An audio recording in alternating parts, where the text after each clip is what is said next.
Hello everyone, welcome back to my channel the story teller girl. আমি সুমাইয়া সাদিক। আজকে আপনাদের জন্য নিয়ে এসেছি হুমায়ুন আহমেদের একটি গল্প। আমাদের আজকের গল্পের নাম মেঘের ছায়া।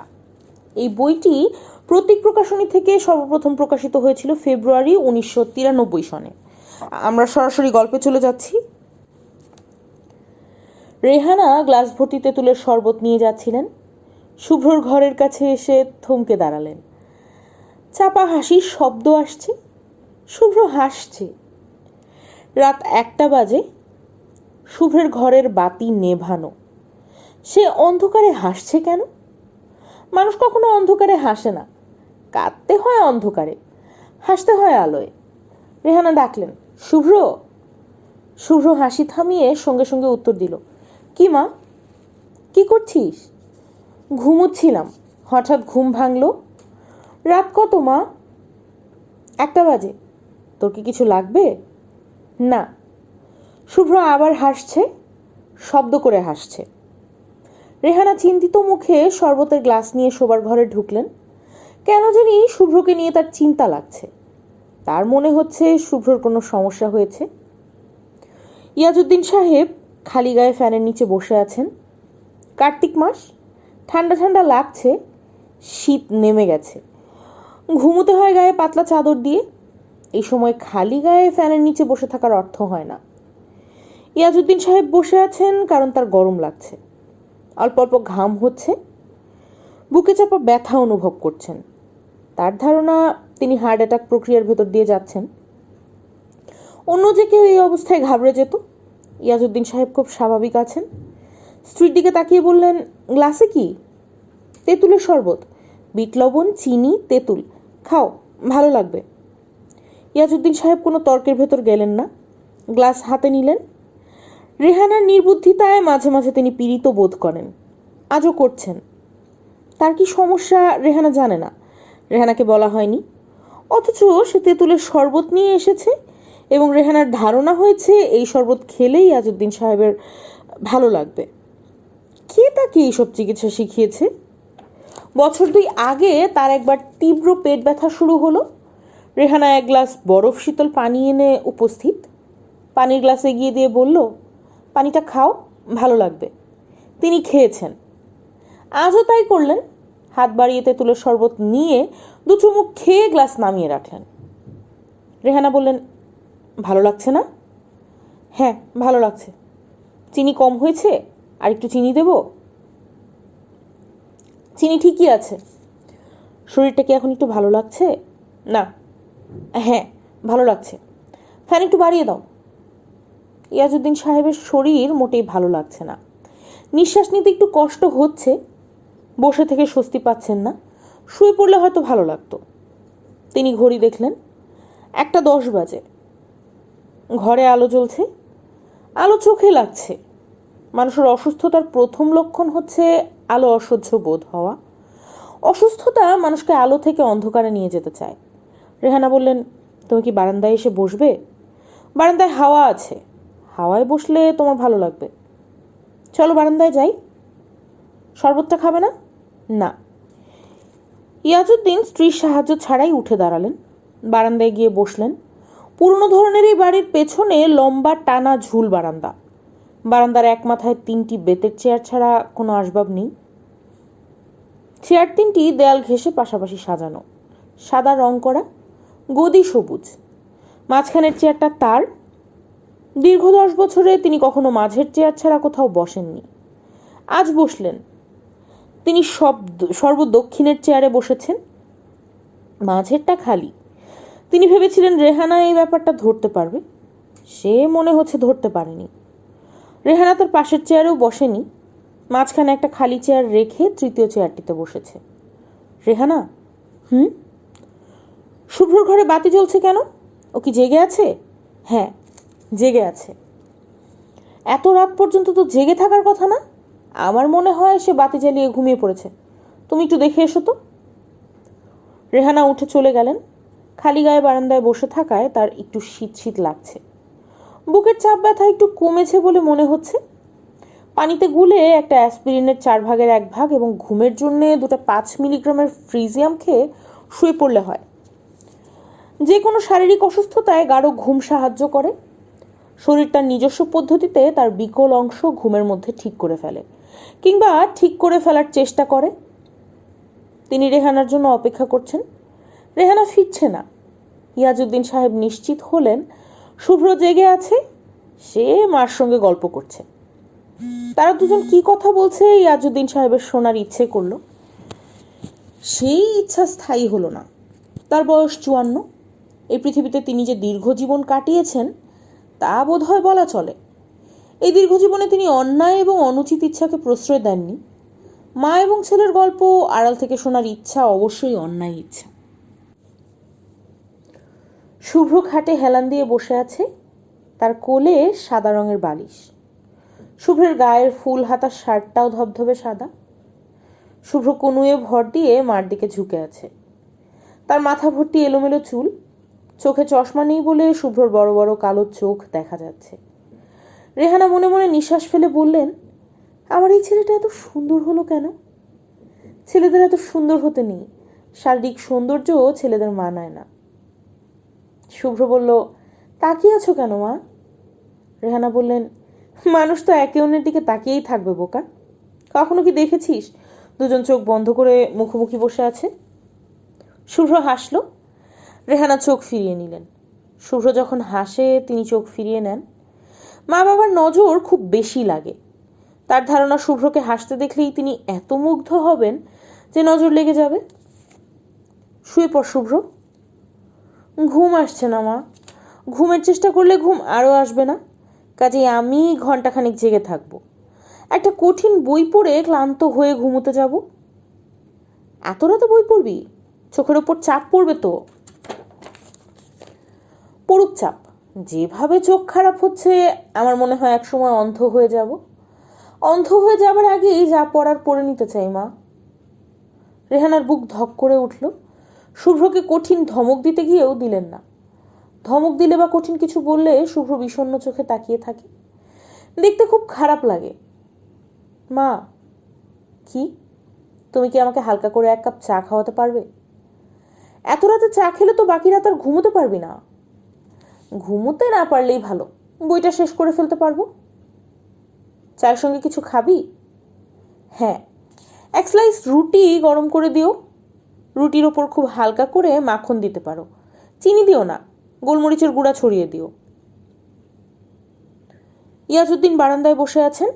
অ্যাসপিরিন খাননি, তবে 2টা ফ্রিজিয়াম খেয়েছেন। নিজেই শোবার ঘরে ঢুকে ট্যাবলেট বের করেছেন। হাতের কাছে পানি ছিল না, তেঁতুলের শরবত দিয়ে ট্যাবলেট গিলতে হয়েছে। ঘুমের ওষুধ খাবার আধা ঘন্টা পর বিছানায় যেতে হয়। তিনি আধা ঘন্টা পার করার জন্য অপেক্ষা করছেন।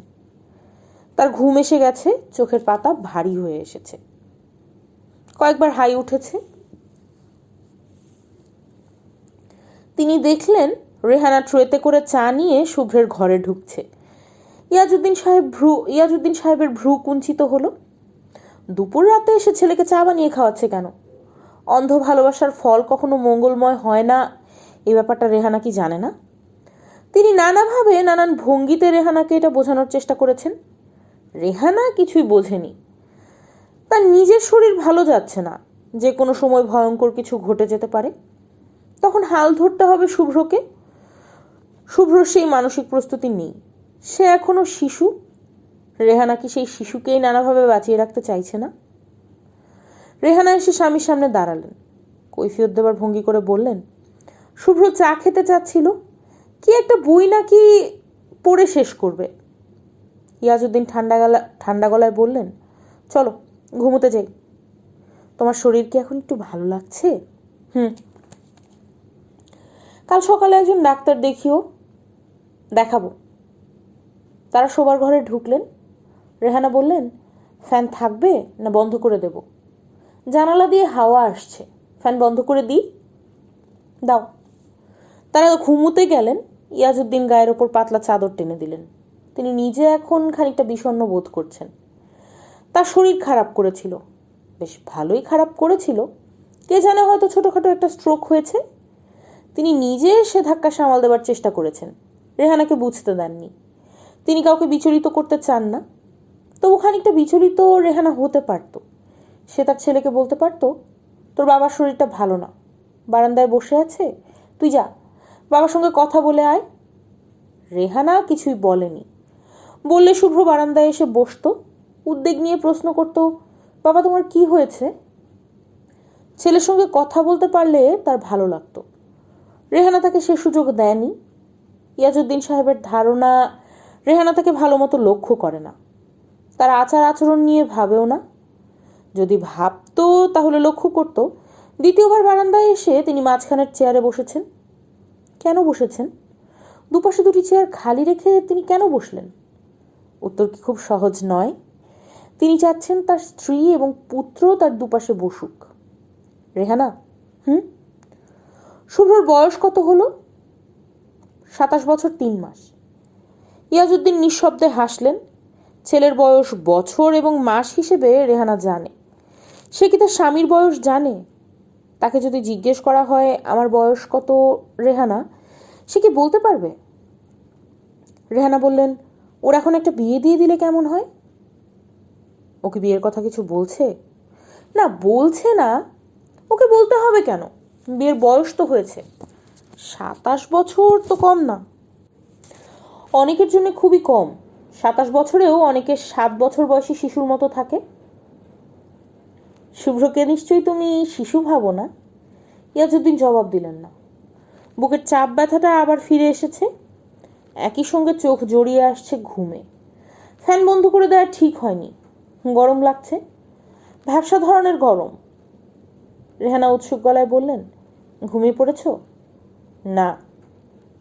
তোমার কি জাভেদ সাহেবের কথা মনে আছে? পুলিশের এআইজি ছিলেন, বিয়ে করেছেন বরিশালে, মনে আছে? আছে। ওনার এক ভাগ্নি আছে, ডাকনাম শাপলা।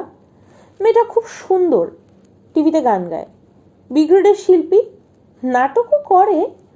ও লেভেল পাশ করে ইউনিভার্সিটিতে ঢুকেছে, পলিটিক্যাল সায়েন্স পড়ে, 3rd ইয়ার। গায়ের রং শুভ্রর মতো না হলেও ফর্সা। তুমি কি মেয়েটাকে দেখবে? আমি দেখবো কেন? তোমার পছন্দ হলে শুভ্রের জন্য আমি মেয়ের মামা জাভেদ সাহেবের কাছে প্রস্তাব দিতাম। বিয়ে করবে শুভ্র? আমার পছন্দের ব্যাপার আসছে কেন? শুভ্রের কোনো পছন্দ অপছন্দ নেই, মতামত নেই। ওকে বিয়ের কথা বললেই হাসে। ইয়াজউদ্দিন জড়ানো গলায় বললেন, এখন ঘুমাও, ভোরবেলা কথা বলবো। ইয়াজউদ্দিন পাশ ফিরে শুলেন। কোনোভাবে শুয়েই তিনি আরাম পাচ্ছেন না। বারান্দায় চটির আওয়াজ পাওয়া যাচ্ছে। শুভ্র হাঁটছে, বারান্দার এই মাথা থেকে ও মাথায় যাচ্ছে। রেহানা, শুভ্র কি বারান্দায় হাঁটাহাঁটি করছে? কই না তো, মনে হচ্ছে চটি শব্দ শুনলাম। ভুল শুনেছ, শুভ্র চটি পরে না। ও আচ্ছা। ইয়াজউদ্দিন চিত হয়ে শুলেন। তার মস্তিষ্ক নিশ্চয়ই উত্তেজিত। উত্তেজিত মস্তিষ্কে চটির শব্দ শুনছেন। তার শরীর তাহলে ভালোই খারাপ হয়েছে। এমন কি হতে পারে যে তিনি ঘুমের মধ্যে মারা যাবেন? ঘুমিয়ে মৃত্যুর ব্যাপারটা প্রায় কখনো হয় না বললেই হয়। প্রকৃতি মানুষকে জাগ্রত অবস্থায় পৃথিবীতে নিয়ে আসে, নিয়েও যায় জাগ্রত অবস্থায়। তার বেলায় নিশ্চয়ই ব্যতিক্রম ঘটবে না। তবু ভয় লাগছে। রেহানা, কি? পানি খাবো। রেহানা উঠলেন। পানির জন্য একতলায় যেতে হলো। দোতলায় ছোট্ট একটা ফ্রিজ আছে, সেখানে পানির বোতল রাখা হয়নি। ইয়াজউদ্দিন বরফ শীতল পানি ছাড়া খেতে পারেন না। রেহানা পানির বোতল এবং গ্লাস নিয়ে দোতলায় উঠে এসে দেখেন ইয়াজউদ্দিন খাটে পা ঝুলিয়ে বসে আছেন। তার মাথার ওপর ফ্যান ঘুরছে। শোবার সময় পাতলা পাঞ্জাবি গায়ে দিয়ে শুয়েছিলেন, পাঞ্জাবি খুলে ফেলেছেন। তার কপালে বিন্দু বিন্দু ঘাম। তিনি এক চুমুকে পানির গ্লাস খালি করলেন। ঘড়ি দেখলেন, 3টা বাজতে চলল। রাত শেষ হবার খুব বেশি দেরি নেই। শুভ্র কি জেগে আছে? মনে হয়। ঘরে বাতি জ্বলছে। ওকে একটু ডাকো তো। এখানে আসতে বলবো? না, বারান্দায় এসে বসতে বলো। তুমি ঘুমোবে না? আজ আর ঘুমোবো না, ঘুম আসছে না। চা খাবে? চা করে দেবো? দাও। রেহানা চা আনতে গেলেন। ইয়াজউদ্দিন বারান্দায় এসে বসলেন। প্রায় সঙ্গে সঙ্গেই শুভ্র এসে বাবার পাশে বসলো। শুভ্রর হাতে একটা বই। অন্ধকারে এ বইয়ের নাম পড়া যাচ্ছে না, বেশ মোটা বই। শুভ্র বলল, জেগে আছো কেন বাবা? এই সময় তো তোমার জেগে থাকার কথা না। সমস্যাটা কি? শরীর ভালো লাগছে না, ঘুমোতে চেষ্টা করছি, ঘুম আসছে না। তোমাকে খুব চিন্তিত লাগছে। তুমি কি কোনো কিছু নিয়ে চিন্তিত? না। আজ পত্রিকায় দেখলাম তোমার কটন মিলে গন্ডগোল হয়েছে, মিলের ম্যানেজারের পায়ের রগ কেটে দিয়েছে। তুমি কি এ ব্যাপার নিয়ে চিন্তিত? আমি যখন ঘরে আসি তখন আমার বাইরের কর্মজগৎ ঘরে নিয়ে আসি না। মিলের ব্যাপারটা নিয়ে আমি চিন্তিত ঠিকই, কিন্তু আজকের শরীর খারাপের সঙ্গে তার সম্পর্ক নেই। তুমি জেগে আছো কেন বলো? আমি তো প্রায়ই রাত জাগি। এমনভাবে কথাগুলি বললে যেন রাত জাগা খুব মজার ব্যাপার। শুভ্র হালকা গলায় বলল, আমার কাছে ভালোই লাগে। রাত জেগে তুমি কি করো? কিছুই করি না, মাঝে মধ্যে পড়াশোনা করি, তবে বেশিরভাগ সময় চুপচাপ বসে থাকি, ভাবি। কি ভাবো? শুভ্র জবাব দিল না, হাসল। ইয়াজউদ্দিন সাহেব আগ্রহ নিয়ে ছেলের হাসি দেখলেন। শুভ্রর হাসি সুন্দর, দেখতে ভালো লাগে। সব শিশুর হাসি সুন্দর, বয়সের সঙ্গে সঙ্গে হাসির সৌন্দর্য নষ্ট হতে থাকে। শুভ্রর হয়নি। রেহানা চা নিয়ে এসেছেন। চা আনতে তার দেরি হবার কারণ বোঝা যাচ্ছে। শুধু চা আসেনি, আয়োজন দেখে মনে হচ্ছে সকালের ব্রেকফাস্ট চলে এসেছে। শুভ্র উঠে দাঁড়াতে দাঁড়াতে বলল, আমি একটু আগে চা খেয়েছি, আমি কিছু খাবো না, তোমরা খাও। ইয়াজউদ্দিন সাহেব বললেন, তুমি বসো শুভ্র, তোমার সঙ্গে আমার কিছু কথা আছে। শুভ্র বসল। রেহানা বললেন, আমি কি বসবো না চলে যাব? বসো, তুমিও বসো। ইয়াজউদ্দিন চায়ের কাপ হাতে নিতে নিতে বললেন, কি বই পড়ছো? শুভ্র বলল, the end of civilization. Interesting বই? না বাবা, কঠিন বই, নানান থিওরি, পড়তে ভালো লাগে না। পড়তে ভালো লাগে না তাহলে পড়ছো কেন? যা আমার ভালো লাগে না তাও করে দেখতে ইচ্ছে করে। ইয়াজউদ্দিন সাহেব কথা খুঁজে পাচ্ছেন না। আবহাওয়াটা চট করে অন্যরকম হয়ে গেছে। এখন মনে হচ্ছে তিনি কোনো একটা মিটিংয়ে বসেছেন, কোম্পানির জরুরি বিষয় নিয়ে আলাপ করছেন শুভ্রের সঙ্গে। রেহানা তার পিএ, সে নোট নিচ্ছে। এক্ষুনি পিপ করে ইন্টারকম বেজে উঠবে। রেহানা বলবে, স্যার আপনার জরুরি কল, আপনি কথা বলবেন, লাইন দেব? বাস্তবে তা হলো না। রেহানা খুশি খুশি গলায় বললেন, তুমি শুভ্রকে জিজ্ঞেস করো তো ও বিয়ে করতে চায় কিনা। শুভ্র হাসি মুখে মার দিকে তাকিয়ে আছে, যেন মার ছেলে মানুষইতে মজা পাচ্ছে। ইয়াজউদ্দিন সাহেব বললেন, তোমার মা তোমার বিয়ে নিয়ে খুব এক্সাইটেড বোধ করছে, তুমি কি বিয়ে করতে চাও? শুভ্র বাবার চোখের উপর থেকে চোখ সরিয়ে মার দিকে তাকালো। বেশ কিছুক্ষণ তাকিয়ে থেকে পরিষ্কার গলায় বলল, হ্যাঁ চাই। ইয়াজউদ্দিন সাহেব নড়ে চড়ে বসলেন, তীক্ষ্ণ গলায় বললেন, কোনো ছেলেকে যখন জিজ্ঞেস করা হয় সে বিয়ে করতে চায় কিনা, তখন সে কিন্তু কখনো সরাসরি বলে না চাই। তুমি এত সরাসরি বললে কেন শুভ্র? শুভ্র হাসতে হাসতে বলল, আমি মাকে খুশি করবার জন্য বললাম। মা মনে প্রাণে এইটাই আমার মুখ থেকে শুনতে চাচ্ছিল। তুমি কি বলতে চাচ্ছ তোমার মা চান বলেই তুমি হ্যাঁ বললে? তোমার নিজের ইচ্ছে নেই? আমার নিজের ইচ্ছাও নেই, অনিচ্ছাও নেই। তোমার বন্ধুদের মধ্যে কেউ কি বিয়ে করেছে? এখনো করেনি, তবে জাহেদ সম্ভবত করবে। জাহেদ কে? আমার বন্ধু, আমার খুব ঘনিষ্ঠ বন্ধু। আমি দেখেছি তাকে? না, আমার বন্ধুরা কখনো আমার বাসায় আসে না, আমি তাদের কাছে যাই। ও কি করে? এখনো কিছু করে না, প্রাইভেট টিউশনই করে। তোমার কি মনে হয় না জাহেদ খুব দায়িত্বজ্ঞানহীনের মতো কাজ করছে? ওর উপায় নেই বাবা। ইয়াজউদ্দিন সাহেব একবার ভাবলেন, জিজ্ঞেস করেন উপায় নেই কেন। শেষে নিজেকে সামলে নিলেন। বাড়তি কৌতূহল দেখানোর প্রয়োজন তিনি বোধ করছেন না, কিন্তু তিনি প্রয়োজন বোধ না করলেও শুভ্র করছে। সে খুব আগ্রহ নিয়ে বলল, জাহেদ আসলে দারুণ সমস্যায় পড়েছে। ও যাকে বিয়ে করবে তার নাম কেয়া, বড় বোনের বাসায় থাকে। বড় বোন এবং দুলাভাই দুজনই বেচারিকে নানা রকম যন্ত্রণা দিচ্ছে। দুবার প্রায় বাড়ি থেকে বের করে দিয়েছিল। একবার কেয়া রাত 8টার সময় বাড়ি ফিরেছে, তারা দরজা খোলে না, দরজা বন্ধ। বেচারি রাত 11টা পর্যন্ত বাইরে দাঁড়িয়ে কাঁদল। ইয়াজউদ্দিন সাহেব বললেন, কেয়ার সঙ্গেও কি তোমার পরিচয় আছে? হ্যাঁ, পরিচয় আছে। খুব ভালো মেয়ে, গম্ভীর হয়ে থাকে, কিন্তু মাঝে মাঝে এমন হাসির কথা বলে। প্রাইভেট টিউশনি সম্বল করে একটা ছেলে বিয়ে করে ফেলতে চাচ্ছে, তোমার কাছে কি হাস্যকর মনে হচ্ছে না? জাহেদের কোনো উপায় নেই বাবা, ওকে প্রাইভেট টিউশনি করে খেতে হবে। প্রাইভেট টিউশনি করে খেতে হবে কেন? ও বিয়ে পরীক্ষায় 3rd ডিভিশন পেয়েছে, ওর পরিচিত বড় আত্মীয় স্বজনও নেই, ওর ধারণা ও কখনো কোনো চাকরি পাবে না। ইয়াজউদ্দিন সাহেব গোপনে একটা দীর্ঘ নিঃশ্বাস ফেললেন। তার ছেলে কাদের সঙ্গে মিশছে? এরাই কি তার বন্ধু বান্ধব? রেহানা একটু ঝুঁকে এসে আগ্রহ নিয়ে বললেন, শুভ্র, তুই কি জাভেদ সাহেবের ভাগ্নির সঙ্গে কথা বলে দেখবি? মেয়েটার নাম শাপলা, টিভিতে নাটক করে, খুব সুন্দর। শুভ্র হাসতে হাসতে বলল, তোমার মাথায় শুধু একটা জিনিসই ঘুরছে।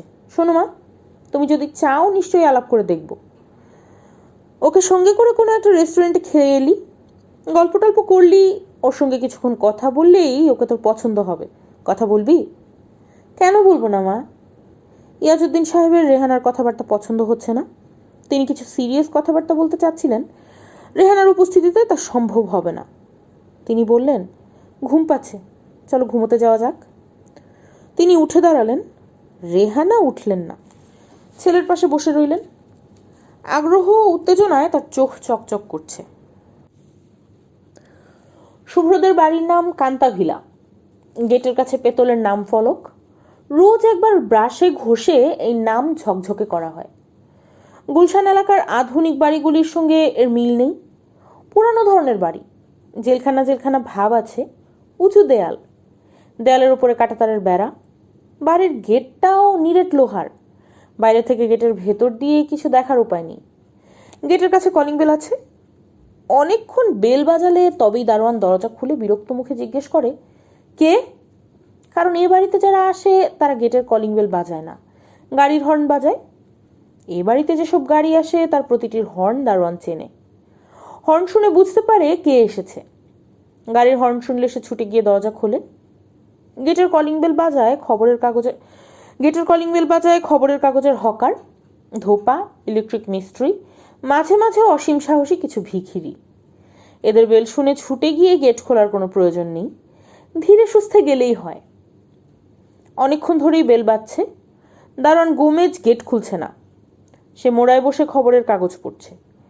বেল বাজছে বাজুক, ভিখিরি হলে বেল বাজিয়ে ক্লান্ত হয়ে চলে যাবে, ভিখিরি না হলে ক্লান্ত হবে না, বাজাতেই থাকবে। একসময় গেট খুললেই হলো, তারা কিছু নেই। গোমেজ হাত থেকে খবরের কাগজ নামিয়ে রাখলো, বিরক্ত মুখে উঠে গিয়ে দরজা খুলল। গেটের বাইরে জাহেদ দাঁড়িয়ে আছে। গোমেজ জাহেদকে চেনে, শুভ্রর বন্ধু। এর আগেও কয়েকবার এসেছে, তবে কখনো গেটের ভেতরে ঢোকেনি। জাহেদ বলল, শুভ্র আছে? গোমেজ হাই তুলতে তুলতে বলল, না। একটা পরিষ্কার মিথ্যে কথা। শুভ্র ঘরেই আছে। গোমেজ কেন না বলল সে নিজেও জানে না, তাকে কেউ মিথ্যে বলতে বলেনি। জাহেদ বলল, ওর সঙ্গে খুব দরকার ছিল। ও কোথায় গেছে জানেন? না। কখন বাসায় ফিরবে সেটা বলতে পারবেন? হুম। জাহেদের মন খারাপ হয়ে গেল। আজ বাসের স্ট্রাইক। সে কলা বাগান থেকে গুলশান পর্যন্ত এসেছে অনেক যন্ত্রণা করে, কিছু হেঁটে, কিছু শেয়ারে রিক্সায়, কিছুটা টেম্পোতে। সুযোগ বুঝে টেম্পোর ভাড়া করে দিয়েছে 2 গুণ। তার পকেটে এখন 7 টাকা আছে। এই 7 টাকায় কলা বাগান ফিরে যাওয়াই সমস্যা। তাছাড়া প্রচণ্ড চায়ের পিপাসা পেয়েছে। 1 কাপ চা এবং একটা বিস্কিট না খেলেই নয়। পেটের আলসার খুব খারাপ পর্যায়ে আছে। ডাক্তার খালি পেটে চা নিষিদ্ধ করে দিয়েছে। চা বিস্কিট খেতে গেলে 3 টাকা চলে যাবে, থাকবে মাত্র 4। জাহেদ দারোয়ানকে বলল, ঘন্টা 2 পর এসে খোঁজ নি। কি বলেন? নিতে পারেন। দারোয়ান গেট বন্ধ করে ভেতর থেকে তালাবদ্ধ করে দিল। এবাড়ির গেট সবসময় ভেতর থেকে তালাবদ্ধ থাকে। জাহেদ 1 কাপ চা, 2টা টোস্ট বিস্কিট খেলো। লোভে পড়ে একটা কলাও খেয়ে ফেললো। আজ সকালে নাস্তা খেতে পারেনি। দারুণ খিদে লেগেছে। অপরিচিত চায়ের দোকানে বসে সময় কাটানো সমস্যা। কিছুক্ষণ বসে থাকলেই দোকানের মালিক সন্দেহজনক চোখে তাকাতে শুরু করে। সময় খারাপ, সব কিছুই দেখতে হয় সন্দেহের চোখে।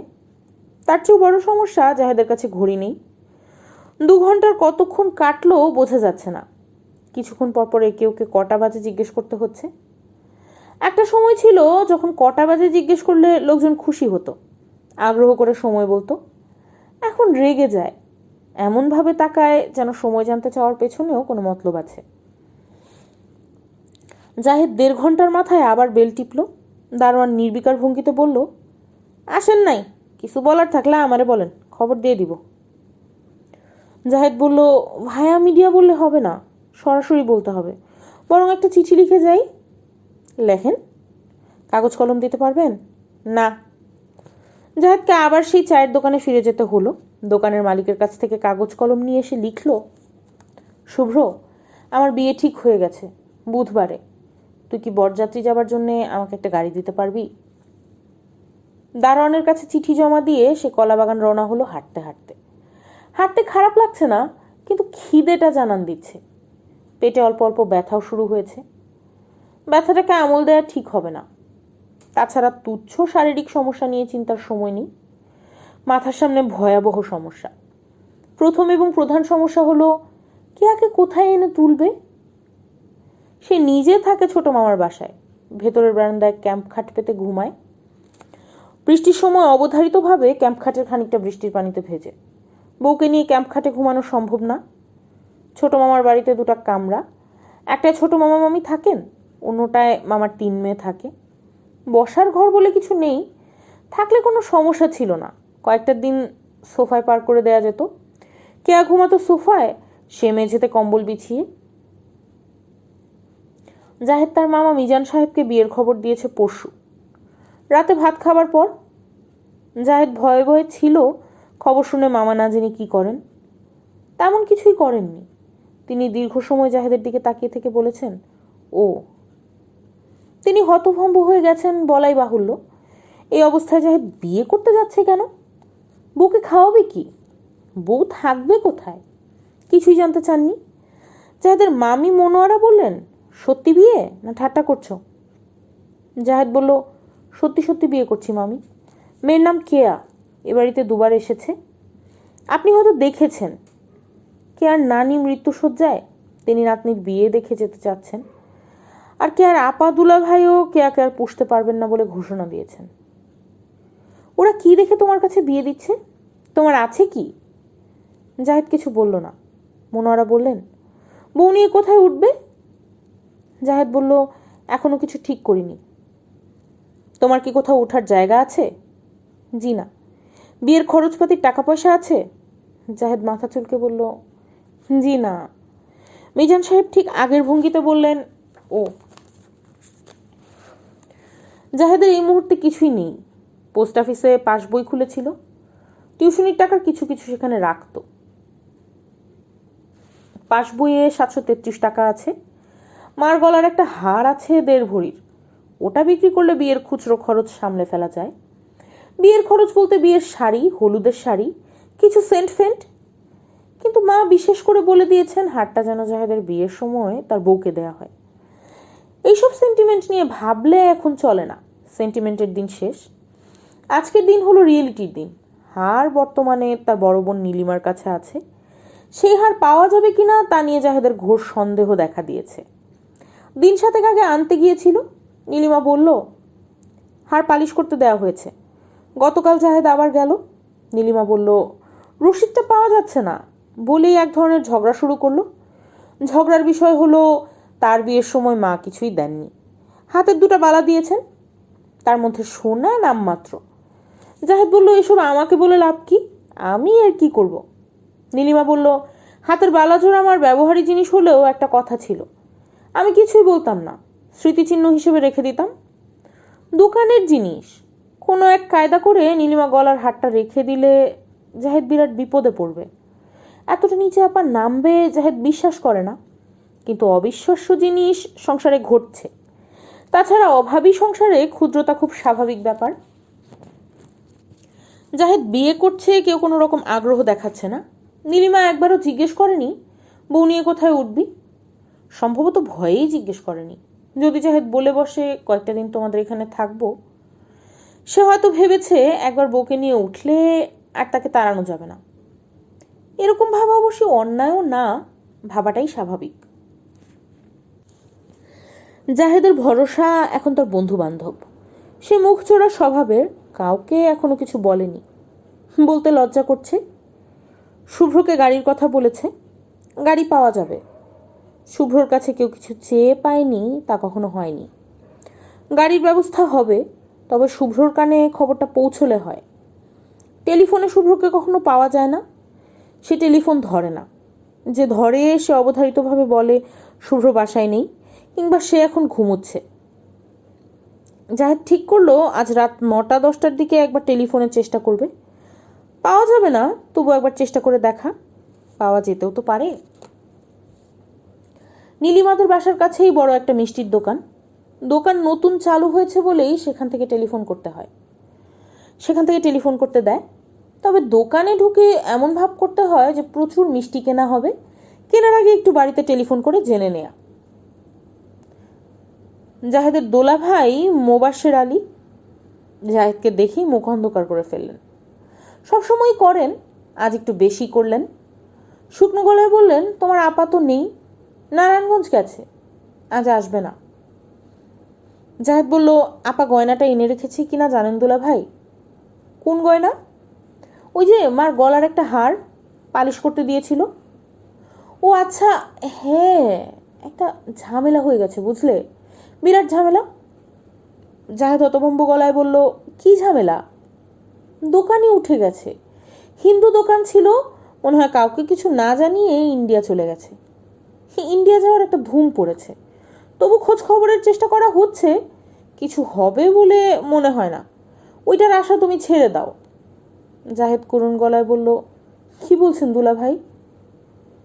যা সত্য তাই বললাম। তবে তোমার বউকে গয়না আমরা একটা দেব, এখন পারবো না, ধীরে সুস্থে দেব।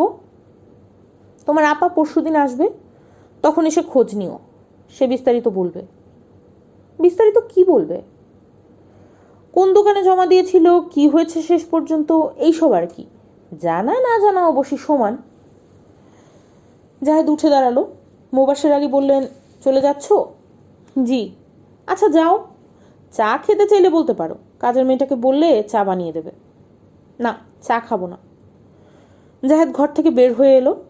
ভেবে পেল না একবার কেয়ার কাছে যাবে কিনা। এত সকাল সকাল শুভ্রকে টেলিফোন করা ঠিক হবে না, রাত 9টার পর করতে হবে। 9টা পর্যন্ত কি করবে? বরং কেয়ার সঙ্গে দেখা করে আসা যাক। কেয়াদের বাসায় যেতে লজ্জা করে, অস্বস্তিও লাগে। কেয়ার বড় বোন তাকে সহ্যই করতে পারে না। অবশ্যই এই মহিলা হয়তো কোনো কিছুই সহ্য করতে পারে না। আজ পর্যন্ত জাহেদ তাকে মিষ্টি করে কথা বলতে শোনেনি।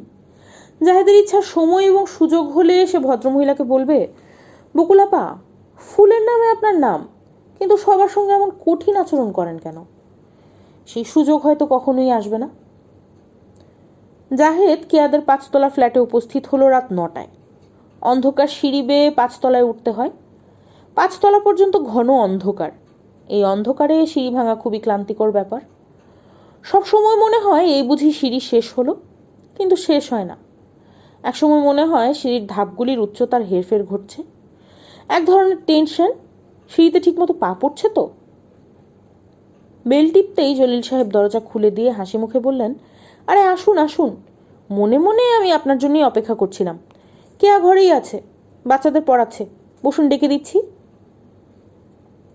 জলিল সাহেবের পরনে লুঙ্গি এবং গেঞ্জি, তিনি সেভাবেই ভেতরে ঢুকে গেলেন।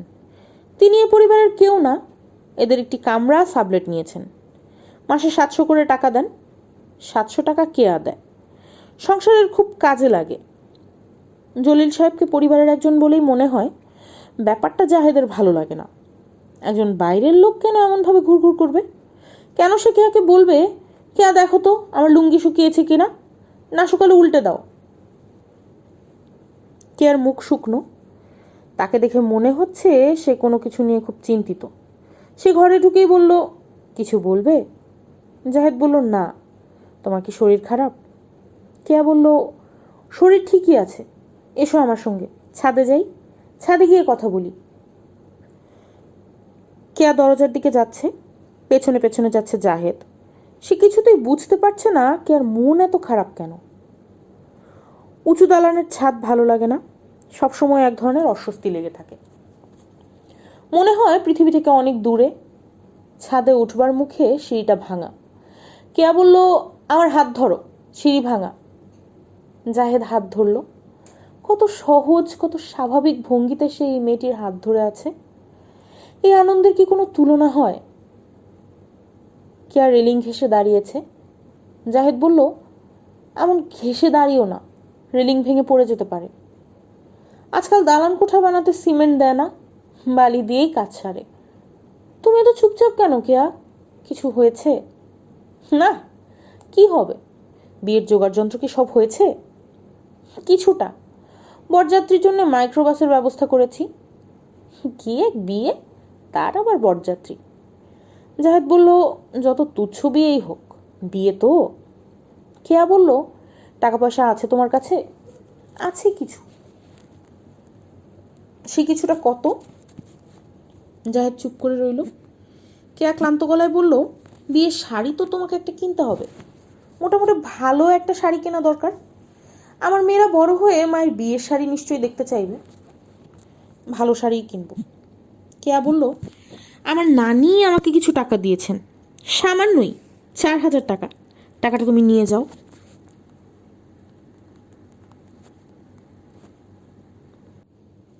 টাকা লাগবে না। লাগবে। তোমার কি অবস্থা সেটা আমার চেয়ে ভালো কেউ জানে না। ভালো কথা, বিয়ের পর আমি উঠবো কোথায়? এখনো ঠিক করিনি। একটা কিছু ঠিক করো। তুমি আমাকে যেখানে নিয়ে যাবে আমি সেখানেই যাব। শুধু বিয়ের পরেও এখানে ফেলে রেখো না। তা করব না। তুমি তো তোমার ছোট মামার সঙ্গেই থাকো। বারান্দায় ক্যাম্প খাট পেতে ঘুমাও। বৃষ্টি হলে ভিজে যাও। আমাকেও কি সেই ক্যাম্প খাটে থাকতে হবে? জাহেদ চুপ করে রইল। কেয়া বলল, ক্যাম্প খাটে থাকতে আমার কোনো আপত্তি নেই। এসব নিয়ে তুমি মন খারাপ করবে না। কষ্ট করে তোমার যেমন অভ্যাস আছে, আমারও আছে। শুধু যদি কি? কেয়া ক্ষীণ স্বরে বলল, শুধু যদি কয়েকটা দিন নিরিবিলি তোমার সঙ্গে থাকতে পারতাম। কেয়া ছোট্ট করে নিঃশ্বাস ফেলে বলল, তুমি দাঁড়াও এখানে, আমি টাকাটা নিয়ে আসি। তোমাকে তো ক্লান্ত লাগছে কেন? খুব হাঁটাহাঁটি করছো? না। টাকার জন্য নানান ধরনের লোকের কাছে হাত পেতে বেড়াচ্ছ না তো? না। কারো কাছে টাকার জন্য হাত পাতবে না, মনে থাকে যেন। তুমি দাঁড়াও। 5 মিনিটের ভেতর কেয়া চলে এলো। তার হাতে ছোট্ট একটা ট্রে, পিরিচে ঢাকা 1 কাপ চা, সঙ্গে 2টা টোস্ট বিস্কিট। ঘরে কিছু নেই, বিস্কিট দিয়ে চা খাও। জাহেদ চা খাচ্ছে। কেয়া তাকিয়ে আছে। কেন জানি তার বড় মায়া লাগছে। তার ইচ্ছে করছে জাহেদকে জড়িয়ে ধরে বসে থাকতে। বেশিরভাগ মেয়েই কি এরকম হয় না? তার বেলাতেই হচ্ছে। এই খামে টাকা আছে, সাবধানে রাখো। আর শোনো, তুমি একটা কাজ করবে। নিজের জন্য একটা শার্ট এবং প্যান্ট কিনবে। নীল রঙের হাফ হাওয়াই শার্ট আর ধবধবে সাদা রঙের প্যান্ট। মনে থাকবে? নীল শার্ট সাদা প্যান্ট কেন? একবার একটা ছেলেকে নীল শার্ট আর সাদা প্যান্ট পরে যেতে দেখেছিলাম। খুব সুন্দর লাগছিল, এখনো চোখে ভাসে। ছেলেটাকে সুন্দর লাগছিল বলেই আমাকে সুন্দর লাগবে এমন তো কোনো কথা নেই। তর্ক করবে না, যা করতে বলছি করবে। আচ্ছা, আমি উঠি এখন? না, বসো আরো খানিকক্ষণ। কোনো কথা বলার দরকার নেই, চুপচাপ বসে থাকো। তারা দুজনই চুপচাপ বসে রইল। কেয়ার বোনের ছোট মেয়েটি ছাদে এসে গম্ভীর গলায় বলল, ছোট খালা, মা তোমাকে ডাকে। কেয়া দীর্ঘ নিঃশ্বাস ফেলে নিচে চলে গেল। যাবার সময় জাহেদের কাছ থেকে বিদায় নিয়েও গেল না। কেয়াদের বাড়ির থেকে বের হয়ে জাহেদ শুভ্রের বাসায় টেলিফোন করলো। রেহানা টেলিফোন ধরলেন এবং বললেন, শুভ্র তো শুয়ে পড়েছে। কি বলতে হবে তুমি আমাকে বলো, আমি বলে দেব। জাহেদ হড়বড় করে বলল, কিছু বলতে হবে না, আমি আপনাদের বাড়ির দারোয়ানের কাছে একটা চিঠি দিয়ে এসেছি। রেহানা বললেন, শুভ্র চিঠি পেয়েছে।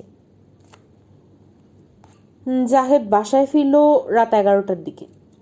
খেতে গেল রান্নাঘরে। মনোয়ারা ভাত বেড়ে দিলেন। এত রাতে ভাত গরম থাকে না, আজ গরম আছে। গরম গরম ভাত, ডিম ভাজা, ডাল। গরম ভাতের রহস্য হলো ভাত রান্না হয়েছে। মনোয়ারার মা ঢাকায় এসেছেন চিকিৎসার জন্যে। ভাতে টান পড়েছে। নতুন করে রাঁধতে হয়েছে। মনোয়ারা বললেন, খাওয়ার পর চট করে শুয়ে পড়বে না, তোমার মামা তোমার সঙ্গে কথা বলবেন। জাহেদ বলল, কি কথা মামি? কি কথা আমি কি করে বলবো? আমাকে তো কিছু বলে নাই। আপনি কিছুই জানেন না? না, আমি কিছুই জানি না। মিজান সাহেব কথা খুব কম বলেন। বেশিরভাগ কথাবার্তায় তিনি হ্যাঁ হুর মধ্যে সীমাবদ্ধ রাখেন। সেই তুলনায় আজ অনেক কথা বললেন। তার কথার সারমর্ম হচ্ছে জাহেদ যেন বউ নিয়ে এ বাসায় না ওঠে। তার সামর্থ্য ছিল না, তারপরেও তিনি দীর্ঘদিন জাহেদকে পুষেছেন। দুজনকে পোষার সামর্থ্য তার নেই। বিয়ে করার মতো সাহস যখন জাহেদের আছে, তখন নিশ্চয়ই স্ত্রীকে প্রতিপালনের ক্ষমতাও তার আছে। জাহেদ যদি তার কথা না শুনে বউকে নিয়ে এখানে ওঠে, তাহলে ভয়াবহ কাণ্ড ঘটে যাবে। জাহেদ চুপ করে শুনে গেল, কিছু বলল না। মিজান সাহেব কিছু শোনার জন্য অপেক্ষা করলেন না। এটা তার স্বভাব না। তিনি নিজের কথা শেষ করে একটা সিগারেট ধরালেন। নিঃশব্দে সিগারেট শেষ করে ঘুমোতে গেলেন। আজ সারাদিন জাহেদের খুব পরিশ্রম হয়েছে। বিছানায় শুয়ে পড়া মাত্র ঘুম এসে যাওয়ার কথা, কিন্তু ঘুম এলো না। সে সারা রাত জেগে কাটালো। শেষ রাত্রে তন্দ্রার মধ্যে কেয়াকে নিয়ে দুঃস্বপ্ন দেখল। জলিল সাহেব সেই দুঃস্বপ্নে কেয়াকে বউ বউ করে ডাকছেন। শুভ্র তার চশমা খুঁজে পাচ্ছে না। বিছানার পাশে রেখে সে বাথরুমে ঢুকেছিল চোখে পানি দিতে। বাথরুম থেকে বের হয়ে এসে গেল বারান্দায়। বারান্দায় এ মাথা থেকে ও মাথা পর্যন্ত দুবার হাঁটল। ঠিক সন্ধ্যায় চশমা ছাড়া পৃথিবীকে দেখতে তার ভালো লাগে, সম্পূর্ণ অন্যরকম লাগে। চারদিক অন্ধকার, এই অন্ধকারে বাতি জ্বলে উঠছে। চশমা ছাড়া এই বাতিগুলিকে অনেক উজ্জ্বল এবং ছড়ানো মনে হয়। শুভ্রর ইচ্ছা করছিল আরও খানিকক্ষণ হাঁটতে, কিন্তু সময় নেই। আজ জাহেদের বিয়ে। সন্ধ্যা মেলাবার পর পর বরযাত্রী রওনা হবে। শুভ্র বরযাত্রীদের একজন। সে মাইক্রোবাস নিয়ে যাবে, তার দেরি করার সময় নেই। শুভ্র ঘরে ঢুকলো, চশমা খুঁজে পেল না। বিছানার পাশে এই সপ্তাহের টাইম পত্রিকা পাতা খোলা অবস্থায় আছে। পত্রিকার পাশে এক প্যাকেট ক্যাসোনাট, প্যাকেট খোলা হয়নি। বালিশের নিচে তার নোটবুক এবং পেন্সিল, সবই আছে, চশমা নেই। শুভ্রতার শরীরে এক ধরনের কাঁপুনি অনুভব করলো। চশমা হারালে তার এরকম হয়। মাঝে মাঝে নিঃশ্বাস বন্ধ হয়ে আসে। নিজেকে এত অসহায় লাগে, মনে হয় অচেনা অজানা দেশের হাজার হাজার মানুষের মাঝখানে সে হারিয়ে গেছে। চোখে দেখতে পাচ্ছে না, কথা বলতে পারছে না, শুধু বুঝতে পারছে অসংখ্য মানুষ তাকে পাশ কাটিয়ে যাচ্ছে। সে যেমন ওদের দেখতে পাচ্ছে না, ওরাও তাকে দেখতে পাচ্ছে না। সে ওদের কাছে অদৃশ্য মানব। শুভ্র আতঙ্কিত গলায় ডাকলো, মা, মা। রেহানা প্রায় সঙ্গে সঙ্গে ঘরে এলেন। শুভ্র ভাঙা গলায় বলল, আমার চশমা খুঁজে পাচ্ছি না মা। তোর চিৎকার শুনেই বুঝেছি। শান্ত হয়ে বসতো এখানে। চশমা যাবে কোথায়? ঘরেই আছে। চশমার তো পাখা নেই যে উড়ে ঘর থেকে পালিয়ে যাবে। বালিশের কাছে রেখেছিলাম। বালিশের কাছে রাখলে বালিশের কাছেই আছে। রেহানা বিছানায় কোনো চশমা দেখলেন না। খাটের নিচে পড়েছে বোধ হয়। তিনি দ্রুত খাটের নিচটা দেখে নিলেন। শুভ্র বলল, মা, পাওয়া গেছে? পাওয়া যাবে, তুই চুপ করে বসে থাকতো। ঘামতে শুরু করেছিস। সন্ধ্যা মেলাবার সঙ্গে সঙ্গে বরযাত্রী রওনা হবে। চশমা এক্ষুনি পাওয়া যাবে, তুই যথাসময় যেতে পারবি। তাছাড়া বরযাত্রী কখনো সময় মতো রওনা হতে পারে না। 1 ঘন্টা 2 ঘন্টা দেরি হবেই। মা, তুমি কথা বলে সময় নষ্ট করছো, আমার খুব অস্থির লাগছে। শুভ্রর আসলেই খুব অস্থির লাগছে। অন্য সময় এতটা অস্থির লাগতো না, কারণ তখন শুভ্র জানতো জরুরি অবস্থার জন্য 2টা চশমা কাবার্ডে লুকানো আছে। আজ সেই চশমা দুটি নেই। শুভ্রর চোখে আরো খারাপ হওয়ায় ওই চশমা দুটিতে নতুন গ্লাস লাগানোর জন্য দোকানে পাঠানো হয়েছে। ভেরিলাক লেন্স লাগানো হবে। 1 সপ্তাহ সময় লাগবে। মা, পাওয়া গেছে? এখনো পাওয়া যায়নি, তবে পাওয়া যাবে। চশমা খুলে রেখে তুই কোথায় কোথায় গিয়েছিস বলতো? কোথাও যাইনি, বাথরুমে গিয়ে চোখে পানি দিয়েছি। তাহলে চশমা বাথরুমেই আছে। তুই হাতে করে নিয়ে বেসিনের ওপর রেখে চোখে পানি দিয়েছিস, তারপর চশমার কথা ভুলে গেছিস। রেহানা বাথরুমে ঢুকলেন। চশমা সেখানে নেই। তিনি বারান্দায় গেলেন। বারান্দায় ছোট্ট একটা টেবিল আছে। শুভ্র মাঝে মাঝে ওই টেবিলে চশমা রেখে ভুলে যায়। আজও নিশ্চয়ই তাই হয়েছে। বারান্দার টেবিলে কিছু নেই। তিনি আবার শোবার ঘরে ঢুকলেন। চিন্তিত এবং ব্যথিত মুখে শুভ্র বসে আছে। তার ফর্সা কপালে বিন্দু বিন্দু ঘাম। শুভ্র বলল, কি হবে মা? কিচ্ছু হবে না, পাওয়া যাবে। তুই আমার সঙ্গে বারান্দায় এসে বস তো দেখি। আয়, আমরা দুজন চা খাই। আমি কাজের লোকদের বলছি, ওরা খুঁজে দেবে। আমার চা খেতে ইচ্ছে করছে না মা। তুই এত অল্পতে অস্থির হোস কেন বলতো? চশমা ছাড়া আমি অন্ধ। অন্ধ হওয়াটা কি খুব অল্প? ইস, ঘেমে টেমে একেবারে কি হয়েছিস? আয় আমার সঙ্গে। তিনি শুভ্রকে হাত ধরে বারান্দায় এনে বসালেন। দোতলা থেকে একতলায় নেমে বাবুর্চিকে বললেন খুব ভালো করে 2 কাপ চা বানাতে। কাজের মেয়ে শাহেদা এবং কাজের ছেলে মতি মিয়াকে দোতলায় এসে শুভ্রকে চশমা খুঁজে দিতে বললেন। এরকম কখনো করা হয় না। এ বাড়ির কাজের লোকদের কখনো দোতলায় আসতে দেওয়া হয় না। ওদের কর্মকাণ্ড একতলাতেই সীমাবদ্ধ। দোতলার যা কাজ রেহানাই করেন, তার সূচিবায়ুর মতো আছে। শুভ্র বলল, কটা বাজে মা? খুব বেশি বাজেনি, মাত্র 6টা। তুই কাপড় পরে তৈরি হয়ে থাক। ড্রাইভারকে বলি মাইক্রোবাস বের করে রাখতে। তুই আমার সঙ্গে বসে চা খা। বোকা ছেলে, এত অল্পতে এমন নার্ভাস হলে চলে? আমার দেরি হলে জাহেদ খুব অস্থির হয়ে পড়বে। আজ ওর বিয়ে, আজকে ওকে অস্থির করা উচিত। তোর দেরি দেখলে ও অস্থির হবে কেন? ও তো কোনো গাড়িটাই জোগাড় করতে পারেনি। আমাদের মাইক্রোবাসটা ওর ভরসা। এটাকেই ফুলটুল দিয়ে সাজিয়ে বরের গাড়ি করা হবে। তাহলে বরং এক কাজ করা যাক, মাইক্রোবাসটা পাঠিয়ে দেওয়া যাক। তুই চশমা পাওয়ার পর আমার ছোট গাড়িটা নিয়ে যাবি। এটা মন্দ না মা। শুভ্র সাদা পাঞ্জাবি পরল। পাঞ্জাবির হাতা কুচকে ছিল। রেহানা নিজে ইস্ত্রি করিয়ে দিলেন। হালকা খয়েরি রঙের প্যান্ট, সাদা পাঞ্জাবি, ধবধবে সাদা স্যান্ডেল। শুভ্রকে রাজপুত্রের মতো লাগছে। রেহানা ছেলের সঙ্গে বসে চা খাচ্ছেন। শাহেদা এবং মতি মিয়া দোতলা উলট পালট করে ফেলছে। শুভ্রের অস্থির ভাব অনেকটা কেটে গেছে। সে শান্ত ভঙ্গিতে বসে আছে। একবার শুধু জিজ্ঞেস করলো, কটা বাজে মা? 7:30 বাজে। রেহানা ছেলেকে সেই খবর দিলেন না। বললেন, মাত্র সন্ধ্যা মিলিয়েছে, রাত বেশি হয়নি। তোর বন্ধুর বিয়ে হচ্ছে কোথায়? কমিউনিটি সেন্টারে? না, নাখালপাড়ায়। ওরা খুব গরিব, কমিউনিটি সেন্টার ভাড়া করার মতো পয়সা নেই। মেয়ের বাড়িতে বিয়ে হচ্ছে? না, মেয়ের বোনের বাসায়। মেয়ের বাবা মা নেই, বড় বোন মানুষ করেছেন, ওনার বাড়িতেই বিয়ে হচ্ছে। তুই কি ওই বাড়ি চিনিস? না মা। চেনা থাকলে ভালো হতো, সরাসরি ওই বাড়িতে চলে যেতে পারতিস। বরযাত্রী নিশ্চয়ই এর মধ্যে রওনা হয়ে গেছে। চশমা মনে হচ্ছে পাওয়া যাবে না মা। অবশ্যই পাওয়া যাবে। কোথায় কোন ফাঁকে পড়েছে তোকে আরো সাবধান হতে হবে শুভ্র। শুভ্র হাসল। কি সুন্দর করে ছেলেটা হাসে। যতবার দেখেন ততবার রেহানার বুক ধক করে ওঠে। পুরুষ মানুষকে এত রূপবান হতে নেই। শুভ্র বলল, মা আমি ছাদে গিয়ে বসবো, তুমি আমাকে ছাদে দিয়ে এসো। আমি বরং চশমার দোকানে টেলিফোন করে দেখি। লাগবে না মা, আমার এখন আর যেতে ইচ্ছে করছে না। তুমি আমাকে ছাদে দিয়ে এসো। রেহানা শুভ্রকে হাত ধরে ধরে ছাদে তুলে দিলেন। শুভ্র বলল, তুমি চলে যাও, আমি একা একা ছাদে হাঁটবো। ভয় পাবি তো? ভয় পাবো কেন? রেহানা নিচে নেমে গেলেন। তার নিজেরও মন খারাপ লাগছে।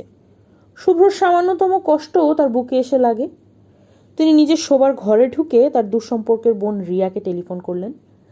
রিয়া খুব আমোদে মেয়ে, ও এসে হইচই করে শুভ্রর মন ভালো করে দেবে। ও বাসায় আছে কিনা সেটাই কথা। রিয়ার বড় হয়েছে রিয়ার মতো, দিন রাত চরকি পাক খাচ্ছে। রিয়ার বরের সঙ্গে বাইরে থাকার কথা। রিয়াকে পাওয়া গেল। রেহানা বললেন, কি করছিস রিয়া? রিয়া হাসতে হাসতে বলল, ছটফট করছি। ছটফট করছিস কেন? আজ রাত 12টায় আমাদের বাড়িতে ভূত নামানো হবে, এই টেনশনে ছটফট করছি। ভূত নামানো হবে মানে কি? সুইডেন থেকে জামানের এক বন্ধু এসেছে, ও নাকি ভূত আনার ব্যাপারে এক্সপার্ট, খুব ভালো মিডিয়া। তা তুমি হঠাৎ টেলিফোন করেছো কেন? এমনি। এমনি তুমি কখনো টেলিফোন করো না, কারণটা দয়া করে বলে ফেলো। শুভ্রর জন্য খারাপ লাগছে। কেন, ওর কি হয়েছে? ওর মন খারাপ। বন্ধুর বিয়েতে যাওয়ার কথা ছিল, যেতে পারেনি, চশমা হারিয়ে ফেলেছে। চশমা হারানো তোর নতুন ঘটনা না, সব সময় হারাচ্ছে। গত বছর পিকনিকে গিয়ে চশমা হারিয়ে ফেললো। আমরা কত হইচই করছি আর সে উবু হয়ে খুঁজেছে চশমা। বুবু, তুমি এক কাজ করো, 2-3 হাজার চশমা কিনে রঙিন সুতা দিয়ে ঘরের বিভিন্ন জায়গায় ঝুলিয়ে রাখো। রেহানা হাসলেন। রিয়া বলল, হাসি না, আমি সত্যি সত্যি বলছি। শুভ্র এখন কি করছে? চশমা শোকে দরজা বন্ধ করে কাঁদছে, ছাদে হাঁটছে। আমাকে টেলিফোন করার উদ্দেশ্য কি এই যে আমি এসে ওকে নিয়ে মন ভালো করে ফেরত দেব? না থাক, তোর প্রোগ্রাম আছে। প্রোগ্রাম কিছু না, ভূতের সঙ্গে অ্যাপয়েন্টমেন্ট। মানুষের অ্যাপয়েন্টমেন্ট যেমন বাতিল করা যায়, প্রোগ্রাম কিছু না, ভূতের সঙ্গে অ্যাপয়েন্টমেন্ট।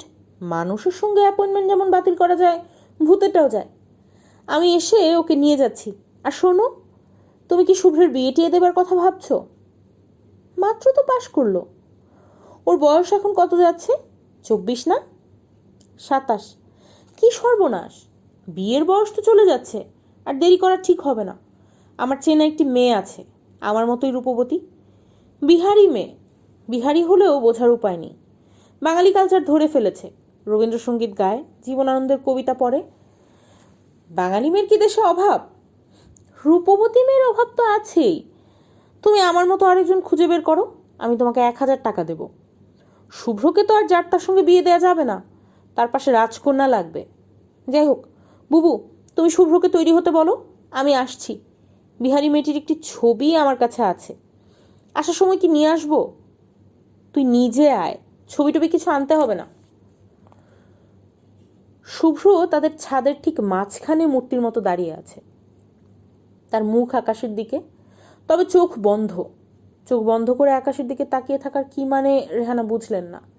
তিনি ডাকলেন, এই শুভ্র। শুভ্র মার দিকে তাকালো। রেহানা আনন্দিত গলায় বললেন, এই নে চশমা।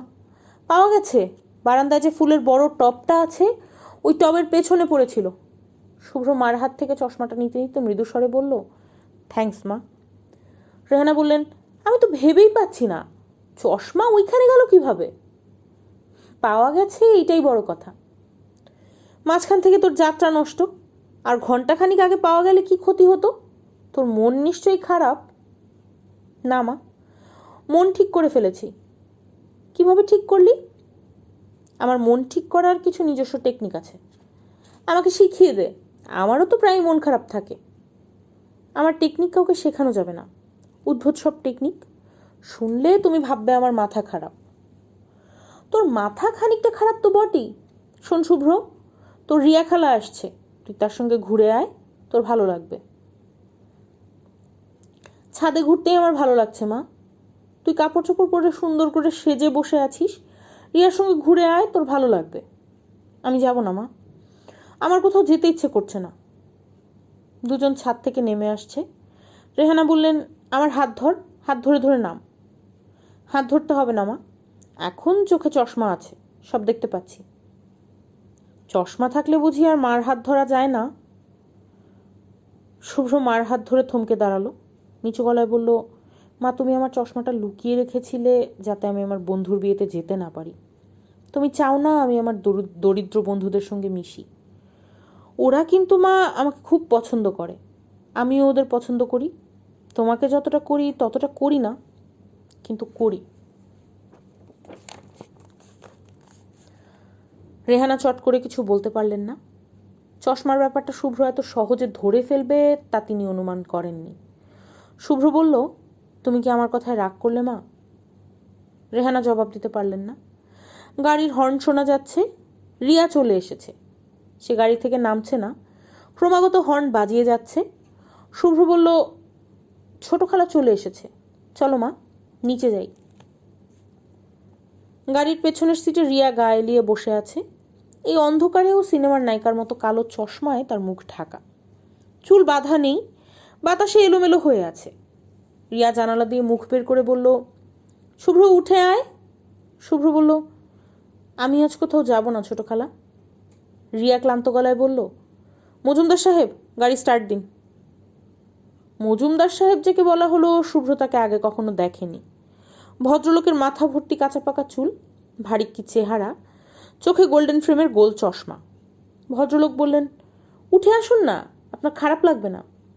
রিয়া বলল, মজুমদার সাহেব, ওর সঙ্গে কথা বলে সময় নষ্ট করার কোনো মানে হয় না। ও যখন বলেছে যাবে না তখন যাবে না। ওকে আমি হাড়ে হাড়ে চিনি। রাগ করেছো খালা? অফকোর্স রাগ করেছি। আমি তো তোর মতো সুপারম্যান না যে আমার মধ্যে রাগ ঘৃণা থাকবে না। তুই চশমা পেয়েছিস? পাঞ্জাবিতে তোকে দারুণ লাগছে রে শুভ্র। তোদের বাড়িতে কেন আসি না জানিস? যতবার আসি ততবারই মনে হয় তুই আগের চেয়ে সুন্দরও হয়েছিস। অন্যের সৌন্দর্য আমি সহ্য করতে পারি না। মজুমদার সাহেব, শুভ্রকে সিনেমার নায়কের মতো লাগছে না? বাংলা ছবির নায়কের কথা বলছেন? না না, শুভ্রকে লাগছে পিটার ও টুলের মতো। ফিগারেও মিল আছে। শুভ্র উঠে আয় না, অনেকদিন তোর সঙ্গে গল্প করি না।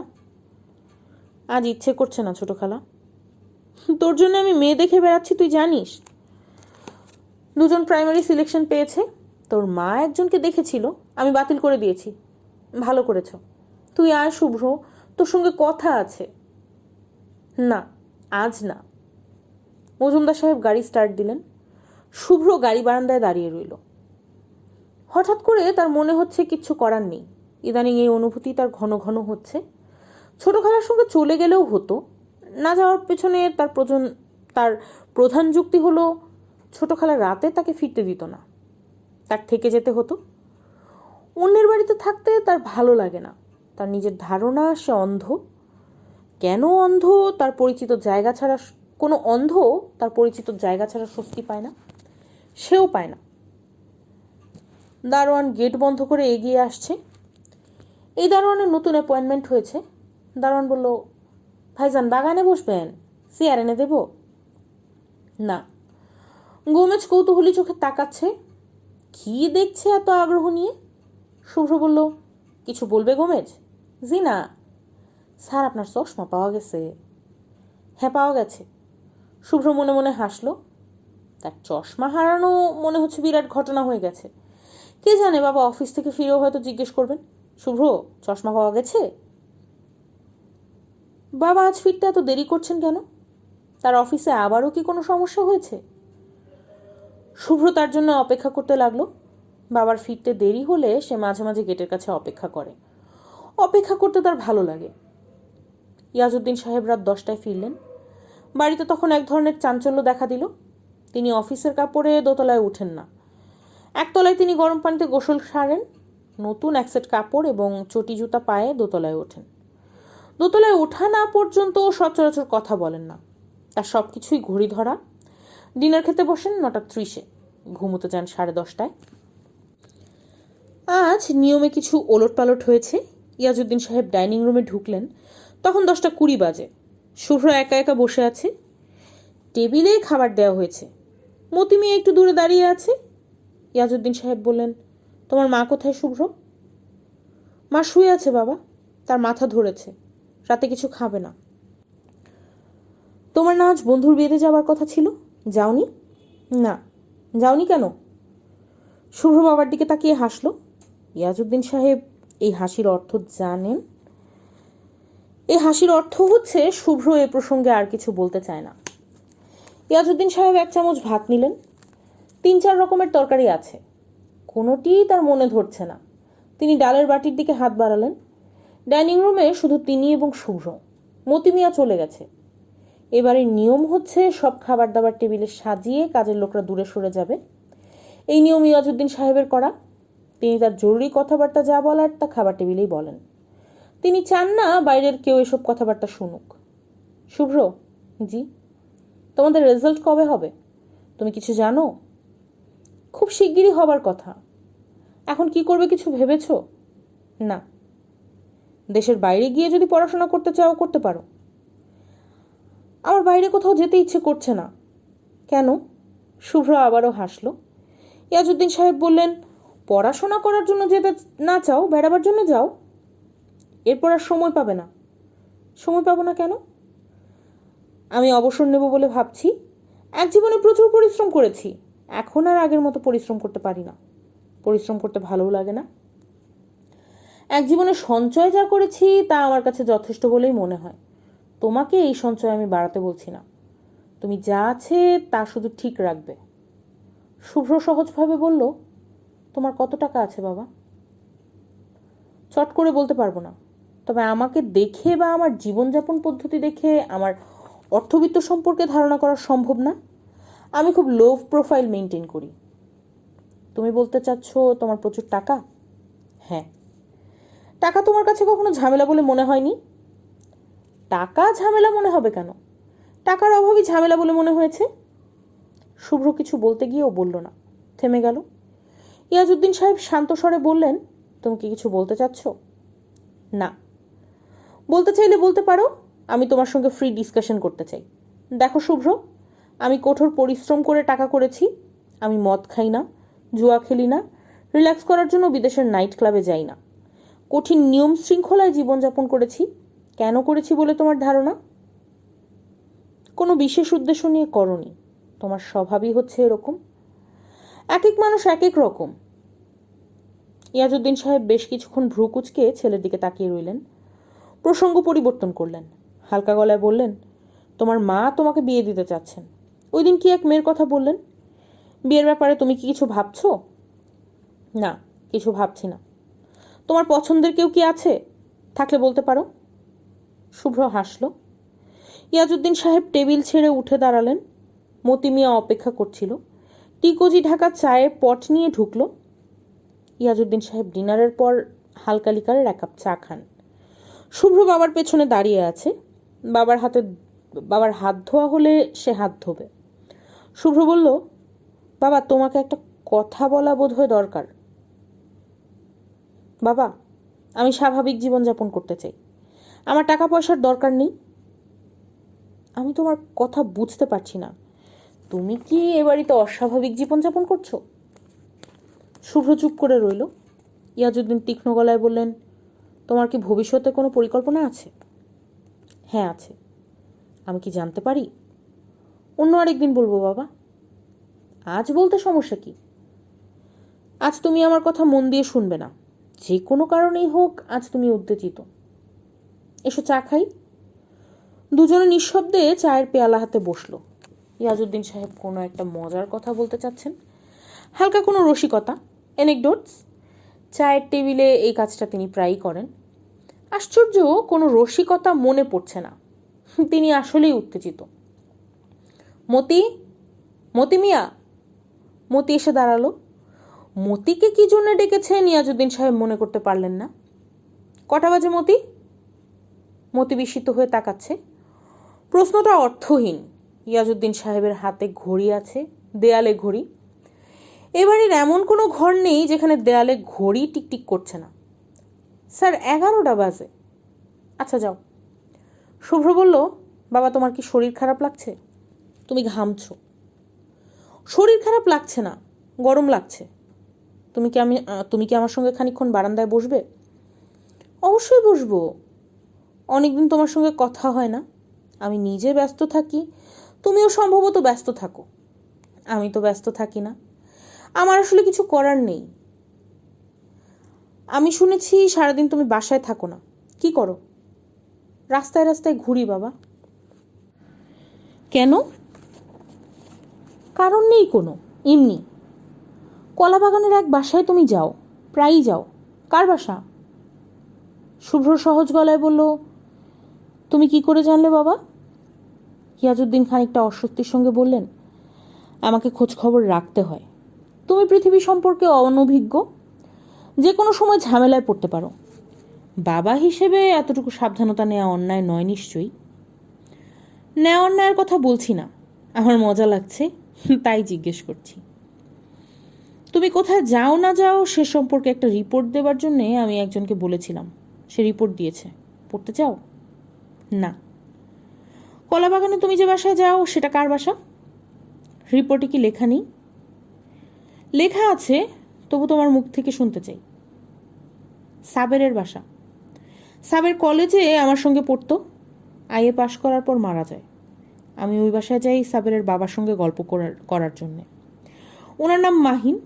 ওনার সঙ্গে কথা বলতে আমার ভালো লাগে। ভদ্রলোক কি করেন? অধ্যাপক ছিলেন, এখন অবসর নিয়েছেন। ঘরেই থাকেন। শুভ্র, তুমি খোলাখুলি সব কিছু আমাকে বলছো না। ভদ্রলোক প্যারালিসিস হয়ে দীর্ঘদিন বিছানায় পড়ে আছেন, এই খবর আমার কাছে আছে। এই তথ্যটা অপ্রয়োজনীয় বাবা? কোনো তথ্যই অপ্রয়োজনীয় নয়। ওই বাসায় মাহিন সাহেব ছাড়া আর কে থাকে? তোমার রিপোর্টে কি লেখা নেই? হ্যাঁ আছে, তারপরও তোমার মুখ থেকে শুনতে চাই। শুভ্র বলল, তুমি বলছিলে বারান্দায় বসবে, চলো বারান্দায় বসি। ইয়াজউদ্দিন সাহেব উঠে দাঁড়াতে দাঁড়াতে বললেন, মাহিন সাহেবের মেয়েটির প্রতি কি তোমার কোনো দুর্বলতা আছে? এই ব্যাপারটা আমি তোমার কাছ থেকে খোলাখুলি জানতে চাই। আমি মাহিন সাহেবের সঙ্গে গল্প করার জন্যই যাই। নিতু আপার সঙ্গে আমার তেমন কথাবার্তা হয় না বললেই চলে। তুমি মেয়েটিকে আপা ডাকো? হ্যাঁ, উনি সাবেরের 3 বছরের বড়। তারা দুজন বারান্দায় এসে বসলো। শুভ্র বলল, তুমি কি আর কিছু বলবে বাবা? হ্যাঁ বলবো। তুমি বছর খানিকের জন্যে দেশের বাইরে থেকে ঘুরে আসো। তোমাকে 1 বছরের ছুটি দেওয়া হলো। ফিরে এসে আমার সব দায় দায়িত্ব তুমি নেবে। একা একা ঘুরে বেড়ানোর মতো অবস্থা তোমার না। আমার ধারণা তুমি একা একা চিটাগাং থেকে ঢাকাও যেতে পারবে না। কাজেই তোমাকে একজন সফর সঙ্গী দেওয়ার ব্যবস্থা করব। বিয়ে করে বউ নিয়ে যাবে। মেয়েও কি তুমি ঠিক করে রেখেছ? না, এখনো ফাইনাল করিনি, তবে 2-1 যে নেই তাও না।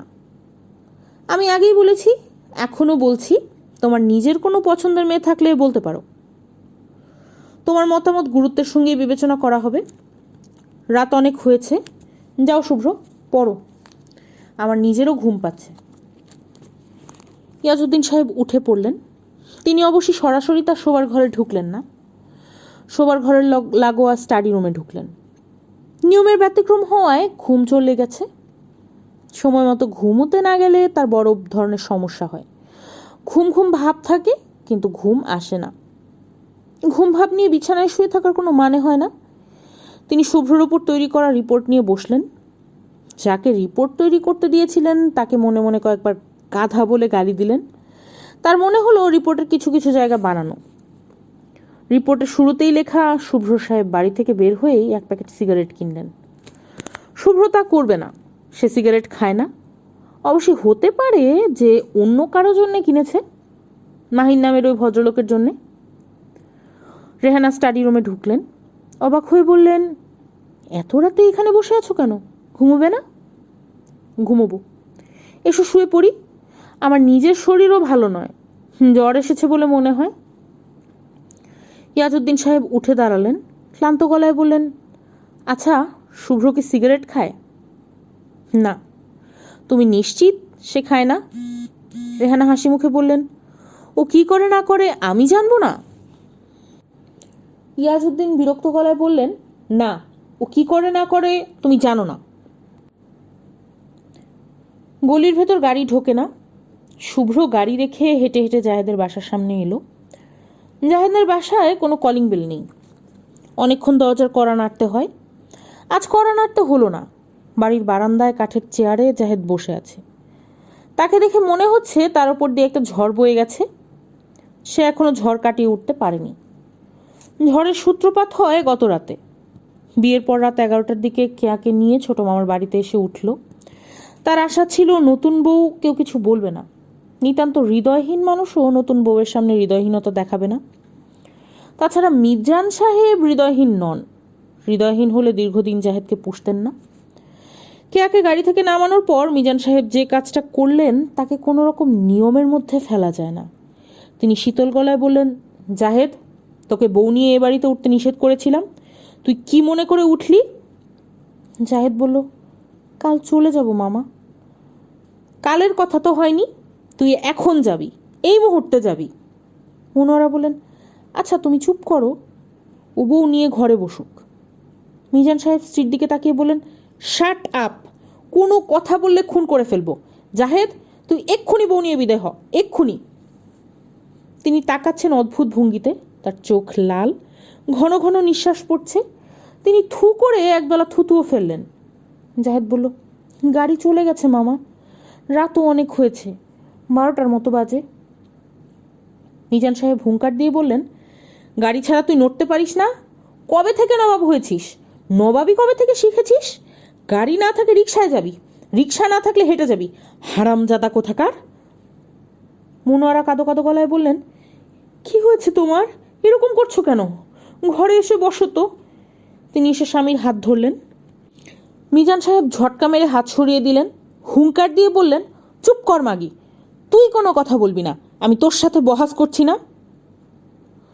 জাহেদ পুরোপুরি হকচকিয়ে গেল। কেয়া অবাক হয়ে তাকাচ্ছে, তার ভয় ভয় করছে।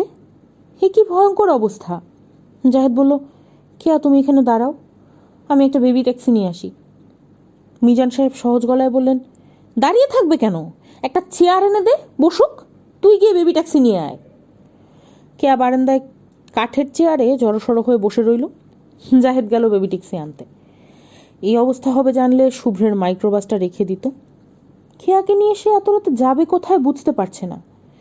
কোনো একটা হোটেলে নিয়ে তুললেও মোটামুটি ভালো হোটেলে তুলতে হবে। ভালো হোটেলগুলি কোথায়, ভাড়াই বা কত? আপার বাসায় যাওয়া যাবে না, আপা বিয়েতে আসেনি। জাহেদ শুভ্রের মাইক্রোবাস নিয়ে তাদের আনতে গিয়েছিল। সে চোখ মুখ লাল করে বলেছে, তুই আমাকে নিতে এসেছিস, তোর এত বড় সাহস, তুই তোর দুলাভাইকে বলে গেছিস আমি তোর গলার হার চুরি করেছি, তারপরেও আমাকে নিতে এসেছিস। জাহেদ বলল, আমি তো এমন কোনো কথা কখনো বলিনি আপা। তাহলে তোর দুলাভাই মিথ্যা কথা বলছে, আমি হলাম চোর আর তোর দুলাভাই মিথ্যাবাদী। বের হ বাড়ি থেকে, বের হ বললাম। বেবি ট্যাক্সিতে ওঠার সময় কেয়া বলল, কোথায় যাবে কিছু ঠিক করেছ? জাহেদ অস্পষ্ট একটা শব্দ করল। কেয়া ক্লান্ত গলায় বলল, আমাকে বড় আপার বাসাতেই রেখে এসো, পরে একটা কোনো ব্যবস্থা হবে। প্রচণ্ড মাথা ধরেছে। জাহেদ বলল, আচ্ছা। জাহেদ জড়সড় হয়ে বসে আছে। কেয়া হাত বাড়িয়ে জাহেদের হাত ধরল, কোনো কথা বলল না। জাহেদ বলল, কেয়া আমি খুব লজ্জিত। কেয়া বলল, তোমার মামা কি অসুস্থ? জাহেদ বলল, না, মামা খুবই সুস্থ। আজ এরকম কেন করলেন কিচ্ছু বুঝতে পারছি না। আমার মনে হয় তোমার মামা অসুস্থ, তাকে ভেতরে নিয়ে মাথায় পানি ঢালছিল। তুমি সারাক্ষণ বাইরেই বসেছিলে? একবার ভেবেছিলাম ভেতরে যাব, তারপর মনে হলো আমাকে দেখে রেগে যান কি না। তুমি এক কাজ করো, আমাকে রেখে বাসায় চলে এসো। তোমার মামার কি অবস্থা দেখো, হয়তো তাকে ডাক্তারের কাছে নিতে হবে। জাহেদ দীর্ঘ নিঃশ্বাস ফেলল। কেয়া বলল, ইচ্ছে করলেও আমি আপার বাসায় তোমাকে রাখতে পারবো না। বাসায় ফিরে আপাকে কি বলবো তাই বুঝতে পারছি না। কি বলা যায় বলো তো? জাহেদ কিছু বলল না। অসংখ্য কথা সে জমা করে রেখেছিল আজ রাতে বলার জন্য। কোনো কথাই এখন মনে পড়ছে না, মনে পড়লেও বলা সম্ভব না। কেয়া বলল, তুমি মন খারাপ করো না, আমাদের জীবনের শুরুটা খারাপ হয়েছে, শেষটা ভালো হবে, আমার মন বলছে ভালো হবে। ফ্ল্যাট বাড়ির কলাপসিবল গেট লাগিয়ে ফেলেছে। অনেক ডাকাডাকির পর গেট খোলা হলো। কেয়া বলল, তোমার উপরে আসবার দরকার নেই, তুমি এই বেবি ট্যাক্সি নিয়েই বাসায় চলে যাও। কেয়া অন্ধকার সিঁড়ি বেয়ে ওপরে উঠে যাচ্ছে। বিয়ের শাড়িতে তাকে যে কি অপূর্ব লাগছে তা কি সে জানে? বাসায় ফিরে জাহেদ দেখে সব কিছুই স্বাভাবিক। মামা ভেতরের বারান্দায় বসে চা খাচ্ছেন। মামার দুই মেয়ের ছোটটি ঘুমিয়ে পড়েছে, বড়টি বাবার পাশে বসে আছে। মিজান সাহেব বললেন, জাহেদ চা খাবি? জাহেদ বলল, না। বোমাকে কোথায় রেখে এসেছিস? তার বোনের বাড়ি? ভালো হয়েছে, তুই হাত মুখ ধুয়ে শুয়ে পড়, বিয়ে বাড়ির ধকল গেল। টায়ার্ড হয়েছিস নিশ্চয়ই। টায়ার্ড হবারই কথা, বরং এক কাজ কর, চা খা, চা খেয়ে তারপর ঘুমোতে যা। চা খেলে শরীরের টায়ার্ড ভাবটা কমবে। আমি চা খাওয়া কখন ধরি জানিস? বিয়ের রাতে, এর আগে কোনোদিন চা খাইনি। জাহেদ বলল, মামা তোমার শরীর কি খারাপ? না, শরীর ঠিক আছে, মাঝে মাঝে নিঃশ্বাসের কিছু কষ্ট হয়, আজ হচ্ছে না, ভালো আছি, বেশ ভালো আছি। তুই তাহলে শুয়ে পড়, আমি ঘুমোতে যাই। রাত 2টার দিকে জাহেদ ক্যাম্প খাটে ঘুমোতে গেল। সে নিশ্চিত আজ রাতে তার ঘুম হবে না, কিন্তু বিছানায় শোয়া মাত্র ঘুমে চোখ জড়িয়ে গেল। সে সকাল 9টা পর্যন্ত ঘুমোলো। ঘুম ভেঙে দেখে মামা বারান্দায় বেশ আয়োজন করে দাড়ি শেভ করতে বসেছেন। বাটিতে গরম পানি, সামনে আয়না। তিনি জাহেদের দিকে তাকিয়ে হাসি মুখে বললেন, তোর ঘুম ভাঙলো? তুই পুরো 7 ঘন্টা ঘুমিয়েছিস, ঘুমোতে গেছিস রাত 2টায়, এখন বাজে 9টা, কাটায় কাটায় 7 ঘন্টা। মানুষের ঘুম দরকার 6 ঘন্টা, তুই 1 ঘন্টা এক্সট্রা ঘুমিয়েছিস। জাহেদ বলল, তুমি আজ অফিসে যাবে না মামা? 8টার সময় তো অফিসে চলে যাও। মিজান সাহেব শরীর দুলিয়ে হাসলেন, যেন জাহেদ খুব হাসির কথা বলছে। রাতে তোর ঘুম কেমন হয়েছে? ভালো। আমার ঘুম ভালো হয়নি বুঝলি। যখনই ঘুম আসে তখনই তোর মামি বলে, আসো তোমার মাথায় একটু পানি ঢেলে দিই। তার ধারণা হয়েছে আমার মাথা খারাপ হয়ে গেছে। কাল রাতে বৌমার সামনে হইচই করলাম, তোর মামিকে মাগি ছাগি ডাকলাম, সেই থেকে ভেবে বসে আছে আমার মাথা খারাপ। পানি ঢাললে যদি মাথা ঠিক হতো তাহলে কি দেশে এত পাগল থাকতো? পানি ঢেলে সব পাগল ঠিক করে ফেলতো না? আমার মাথা ঠিকই আছে। গত রাতে হইচই আমি ইচ্ছা করে করেছি এবং আমি ঠিকই করেছি। হইচই না করলে বউ নিয়ে তুই স্থায়ী হয়ে যেতি, আর হইচই যে করব সেটা তো আগেই বলে দিয়েছি। বলিনি আগে? জাহেদ চুপ করে রইল। রান্নাঘর থেকে মামির কান্নার শব্দ আসছে।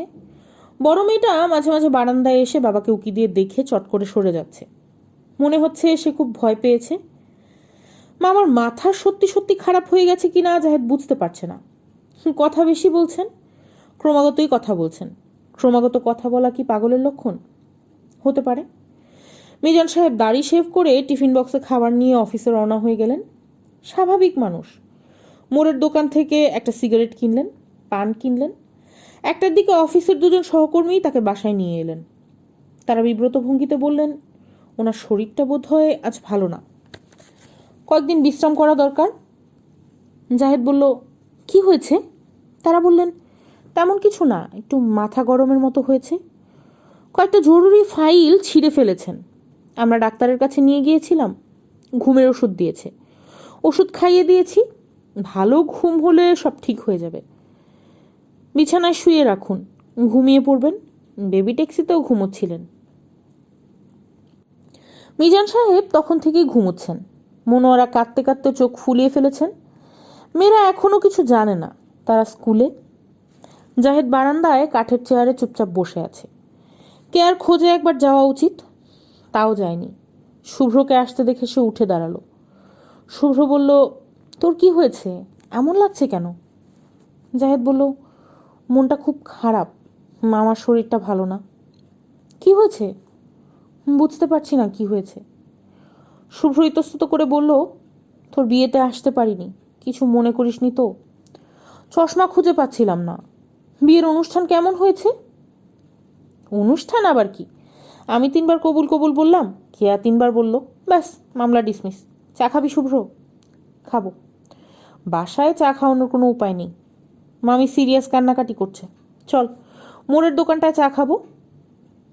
শুভ্র জাহেদের পেছন পেছন যাচ্ছে।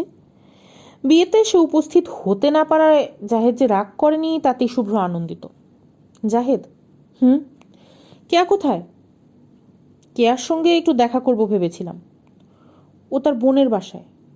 এখনও এখানে এত যন্ত্রণা, এর মধ্যে আর তাকে আনিনি। তোর মামার অসুখটা কি? এখনও ঠিক জানি না, মাথা গরম হয়ে গেছে, অফিসের ফাইল টাইল ছিঁড়ে ফেলেছে। দুঃখ ধান্দার মধ্যে থাকলে যা হয়। বাড়ি ভাড়া দেওয়া হয়নি 6 মাসের, প্রভিডেন্ট ফান্ডে 1 পয়সা নেই, লোন নিয়ে সব শেষ। এক লোকের কাছ থেকে মামা 10,000 টাকা ধার করেছিলেন। সেই লোক 2-3 দিন পর পর বাসায় এসে বসে থাকে। তাকে দেখলেই মামার চেহারা অন্যরকম হয়ে যায়। সব মিলিয়ে ভয়াবহ অবস্থা। তুই বুঝবি না, আয় চা খাবো। কেয়া তার বোনের বাসায় কদিন থাকবে? থাকবে কিছুদিন। এদিকে ঝামেলা না সামলে তো আনতেও পারছি না। কেয়ার বোনের বাসার ঠিকানাটা আমাকে দিবি? কেন? তোদের বিয়েতে আমি একটা উপহার দেব, সামান্য উপহার, তবে কেয়ার খুব পছন্দ হবে, কাজেই তাকে দিতে চাই। উপহারটা কি? তোকে বলবো না, তুই আমাকে একটা কাগজের ঠিকানাটা লিখে দে। এখনই যাবি? না এখন যাব না, এখন যাব মাহিন সাহেবের কাছে।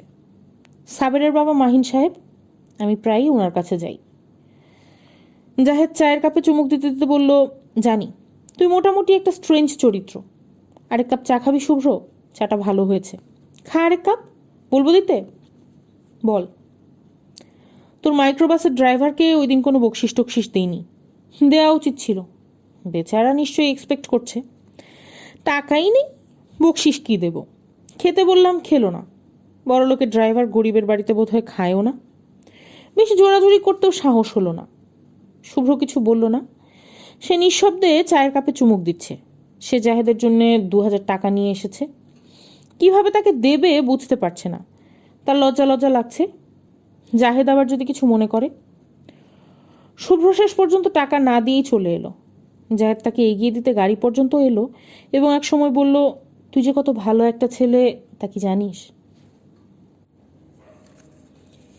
এবারের কলিং বেলটা নষ্ট। টিপলে কোনো শব্দ হয় না, মাঝে মাঝে শক করে। শুভ্র কলিং বেল টিপেই বড় রকমের ঝাঁকুনি খেলো। কলিং বেলে কোনো শব্দ হলো না, কিন্তু ভেতর থেকে মাহিন সাহেবের গলা শোনা গেল। তিনি উল্লসিত স্বরে বললেন, শুভ্র এসেছে, দরজা খুলে দে। নিতু বাবাকে সকালের নাস্তা খাইয়ে দিচ্ছে। পাতলা খিচুড়ি চামচে করে মুখে তুলে দিতে হচ্ছে। মাহিন সাহেব দেয়ালে ঠেস দিয়ে বসেছেন। 9টা বেজে গেছে। বাবাকে নাস্তা খাইয়ে নিতু অফিসে যাবে। এই সময় বাসে ওঠাই এক সমস্যা। আজও হয়তো অফিসে দেরি হবে। বাবা দ্রুত নাস্তা খাচ্ছেন না, এক এক চামচ মুখে নিয়ে অনেক দেরি করছেন। খিচুড়ি খাওয়ানো হলে চা খাওয়াতে হবে। চা খেতে কতক্ষণ লাগবে কে জানে। তাড়াহুড়ো করা যাবে না। তাড়াহুড়ো করা হলেই বাবা বলবেন, তোর দেরি হয়ে যাচ্ছে রে নিতু, তুই চলে যা, চা আজ আর খাবো না। মাহিন সাহেব বললেন, শুভ্র দাঁড়িয়ে আছে, দরজা খুলে দে। শুভ্র তুমি বুঝলে কি করে? আমার স্মেলিং সেন্স খুব ডেভেলপ করেছে। আমি ওর গায়ের গন্ধ পাচ্ছি। চোখ যত নষ্ট হচ্ছে, ঘ্রাণ শক্তি তত বাড়ছে। তোমার চোখ মোটেই নষ্ট হচ্ছে না। সবসময় আজে বাজে চিন্তা করবে না। নাও, হ্যাঁ করো। দরজা খুলে দিয়ে আয়। কেউ আসেনি বাবা। এলে দরজায় কড়া নাড়ত। দরজার কড়া নড়ল। নিতু বিরক্তমুখী খিচুড়ির বাটি নামিয়ে দরজা খুলতে গেল। মাহিন সাহেব বললেন, আমার নাস্তা খাওয়া হয়ে গেছে, তুই অফিসে চলে যা। চা আজ আর খাবো না। আমার চাটা বরং শুভ্রকে দে। নিতু দরজা খুলল। শুভ্র দাঁড়িয়ে আছে। নিতু শুকনো গলায় বলল, এসো শুভ্র, আজ তুমি কতক্ষণ থাকবে? কেন বলুন তো? বেশিক্ষণ না থাকাই ভালো। বাবার শরীর ভালো না। তুমি যতক্ষণ থাকবে বাবা কথা বলতে থাকবেন। ওনার দুরাত ঘুম হয়নি, ঘুম দরকার। আমি বেশিক্ষণ থাকবো না। কিছু মনে করলে না তো? না। তোমার সঙ্গে আমার কিছু কথাও আছে। তুমি কি আমার অফিসে একবার আসতে পারবে? পারবো। কবে আসবো? আজই আসো না, বাবার সঙ্গে কথা শেষ করে চলে এসো। আচ্ছা। শুভ্র মাহিন সাহেবের শোবার ঘরে ঢুকলো। ঠিক ঘর না, এটা এবারই স্টোর রুম। মাহিন সাহেবের অসুস্থ হবার পর এই ঘর থাকার জন্য বেছে নিয়েছেন। কোনো মতে একটা খাট এ ঘরে পাতা হয়েছে। আর কোনো আসবাব রাখার জায়গা নেই। ঘরে একটি টেবিল ফ্যান আছে। সেই ফ্যান মাথার কাছে খাটের ওপর বসানো। ঘরে জানালা নেই। ভেন্টিলেটরটা সাধারণত ভেন্টিলেটরের চেয়ে বড় বলে কিছু আলো বাতাস ঢোকে। মাহিন সাহেব দরজার দরাজ গলায় বললেন, কেমন আছো শুভ্র? ভালো আছি। আরাম করে পা তুলে বসো। চাদর পরিষ্কার আছে। নিতু আজই চাদর বদলেছে। আমি জানতাম তুমি আসবে, তাই চাদর বদলাতে বললাম। শুভ্র পা তুলে বসলো। নিতু চা নিয়ে ঢুকলো। শুভ্রর সামনে রাখতে রাখতে বলল, তুমি যাবার সময় বাইরে থেকে তালা লাগিয়ে যাবে।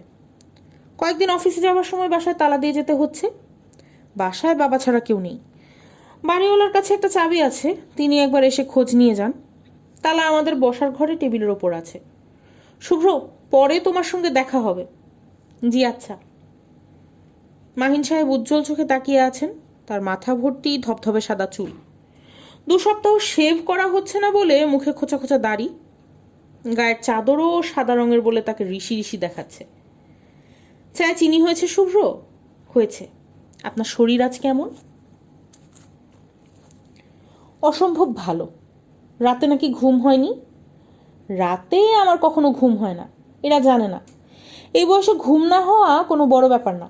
শোনো শুভ্র, তোমার সঙ্গে আমি এখন খুব জরুরি বিষয় নিয়ে কথা বলবো, খুব জরুরি।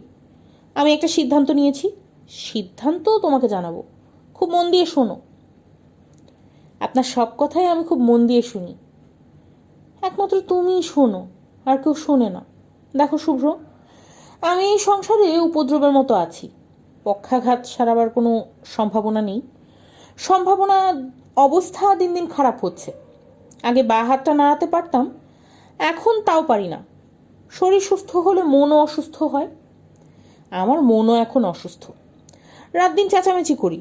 আমার চেঁচামেচিতে অতিষ্ঠ হয়ে আমার স্ত্রী 1 সপ্তাহ ধরে তার ভাইয়ের বাসায় আছেন। কাজের মেয়ে ছিল, সে পালিয়েছে 3 দিন আগে। তুমি কি আমার কথা মন দিয়ে শুনছো? শুনছি। আমি এদের ঘাড়ে ভূতের মতো চেপে আছি, সিন্দাবাদের ভূত। এরা আমাকে কি করে ঘাড়ের থেকে নামাবে বুঝতে পারছে না। এরা আপনাকে ঘাট থেকে নামাতে চাচ্ছে এরকম মনে করছেন কেন? মনে করাই তো স্বাভাবিক। নিতু বিয়ে করতে পারছে না আমার জন্যে। একটা ছেলের সঙ্গে তার ভাবটাব হয়েছে বলে মনে হয়। ওদের অফিসেই কাজ করে। কয়েকবার এ বাড়িতে এসেছে, কখনো আমার সঙ্গে দেখা করেনি। নিতুর সঙ্গে গল্প করে চাটা খেয়ে চলে গেছে। আমি যতদিন বেঁচে আছি নিতুর বিয়ের ব্যাপারে চিন্তা করতে পারবে না। এটা হলো বাস্তব কথা। আমি ওদের মুক্তি দিতে চাই, বুঝলে শুভ্র? চিরমুক্তি। কিভাবে? সেটা নিয়েই ভাবছি। আত্মহত্যা সহজ পথ, তবে খুবই নিম্নমানের পথ। আত্মহত্যা খুনের চেয়েও খারাপ। খুন করার পর অনুশোচনার একটা সুযোগ থাকে, আত্মহত্যার পর সেই সুযোগও থাকে না। আপনি কি আত্মহত্যার কথা ভাবছেন? এখনো ভাবছি না, অন্য পথ কি আছে খুঁজে বেড়াচ্ছি। পাচ্ছি না। আমি হয়েছি পরাশ্রয়ী, নিজে নিজে খেতে পারি না, অন্যকে খাইয়ে দিতে হয়। আমার কোনো উপার্জন নেই, বেঁচে থাকার জন্যে মেয়ের মুখের দিকে তাকিয়ে থাকতে হচ্ছে। আমার স্বাভাবিক মৃত্যু হলে সব দিক রক্ষা হতো, চট করে তা হবে বলে মনে হয় না। আমার মানসিক শক্তি এখনও প্রবল। আমার মনে হচ্ছে স্বাভাবিক মৃত্যুর জন্য আমাকে আরও 7-8 বছর অপেক্ষা করতে হবে। 7-8 বছর নিতু আমার জন্য অপেক্ষা করবে, এটা উচিত না। শুভ্র বলল, আপনার জন্য সিগারেট এনেছি, ধরিয়ে দেব? দাও। শুভ্র সিগারেট ধরিয়ে মাহিন সাহেবের ঠোঁটে গুজে দিল।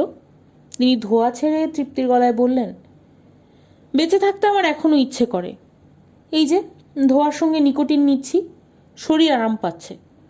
তোমার সঙ্গে কথা বলছি, তাতেও আনন্দ পাচ্ছি। আনন্দের ব্যাপার এখনো আছে, তবে তাকে প্রশ্রয় দেওয়া ঠিক হবে কিনা সেটাই বিচার্য। সমস্ত জীবজগতের একটা সহজ নিয়ম আছে। অসুস্থ, দুর্বল, অক্ষম কাউকে জীবজগৎ সহ্য করে না। সাধারণত তাকে মেরে ফেলে কিংবা এমন ব্যবস্থা করে যেন মৃত্যু ত্বরান্বিত হয়। একটা কাক অসুস্থ হলে অন্য কাকরা কি করে জানো? না, তাকে ঠুকরে ঠুকরে মেরে ফেলে। অসুস্থ কাক কোনো প্রতিবাদ করে না, চুপ করে বসে থাকে। আপনি তো কাক না, আপনি তো মানুষ। মানুষ হলেও আমি সমগ্র জীবজগতেরই একটা অংশ। জীবজগতে সবার জন্য যা সত্যি তা আমার জন্যও সত্যি। চাচা, আমার মনে হয় কোনো কারণে আপনার মন টন খারাপ বলে এ জাতীয় চিন্তাভাবনা করছেন। সহজে আমার মন খারাপ হয় না, তবে এখন হচ্ছে। তুচ্ছ বিষয় নিয়ে রেগে যাচ্ছি। 11ই সেপ্টেম্বরের দিন সাবেরের মৃত্যুদিন। এরা দেখি এই দিনটার কথা ভুলে গেছে, কারোরই মনে নেই। কি অসম্ভব যন্ত্রণা নিয়ে ছেলেটা আমার কোলে মারা গেল। অনেক দিনের ব্যাপার চাচা। হ্যাঁ, অনেক দিনের ব্যাপার। ভুলে যাওয়াই স্বাভাবিক। মানুষ বিস্মৃতি পরায়ণ, ভুলে যাওয়ার মধ্যেও সে আনন্দ পায়। কিন্তু তুমি তো ভুলোনি শুভ্র, তুমি তো ঠিকই উপস্থিত হয়েছ, হওনি? আজ কত তারিখ শুভ্র? 11ই সেপ্টেম্বর না? শুভ্র খানিকক্ষণ চুপ করে থেকে নরম গলায় বলল, ও আমার খুব ভালো বন্ধু ছিল। ওর কথা আমার প্রায় মনে হয়। ও ছিল তোমার বন্ধু, কিন্তু সে ছিল এ পরিবারের একজন। এরা কেন তোকে ভুলে যাবে? ভুলবে কেন? কেউই ভোলেনি। সান্ত্বনা দেওয়ার কথা আমার ভালো লাগে না। তুমি সান্ত্বনার কথা আমাকে বলবে না। আমার এই ছেলেটির কথা কারো মনে নেই। মনে থাকলে এরা বুঝতো কেন এই স্টোর রুমে আমি থাকি। এদের ধারণা আমি এখানে থাকি সবাইকে যন্ত্রণা দেওয়ার জন্যে। কেউ বুঝতে চেষ্টা করে না এটা আমার ছেলের ঘর। সে এখানে থাকতো, ফ্যান নেই, আলো বাতাস নেই, ছোট্ট একটা ঘরে শুয়ে শুয়ে স্বপ্ন দেখতো। তুমি মাঝে মাঝে আমার কাছে আসো, আমার এত ভালো লাগে। আমি আমার ছেলের ছায়া তোমার মধ্যে দেখি। ছেলেটা মারা যাবার সময় তুমি ছিলে না। ওর যন্ত্রণা যখন খুব তীব্র হতো তখন সে আমাকে বলতো, বাবা, শুভ্র যদি আসে ওকে ঘরে ঢুকতে দিও না, ও মানুষের কষ্ট সহ্য করতে পারে না। ও আমাকে দেখে কষ্ট পাবে। মাহিন সাহেবের চোখ দিয়ে পানি পড়তে লাগলো। শুভ্র অন্যদিকে তাকিয়ে রইল। মাহিন সাহেব বললেন, আচ্ছা তুমি যাও, দরজায় তালা দিয়ে যাও। একটা সিগারেট ধরিয়ে দেব? দাও।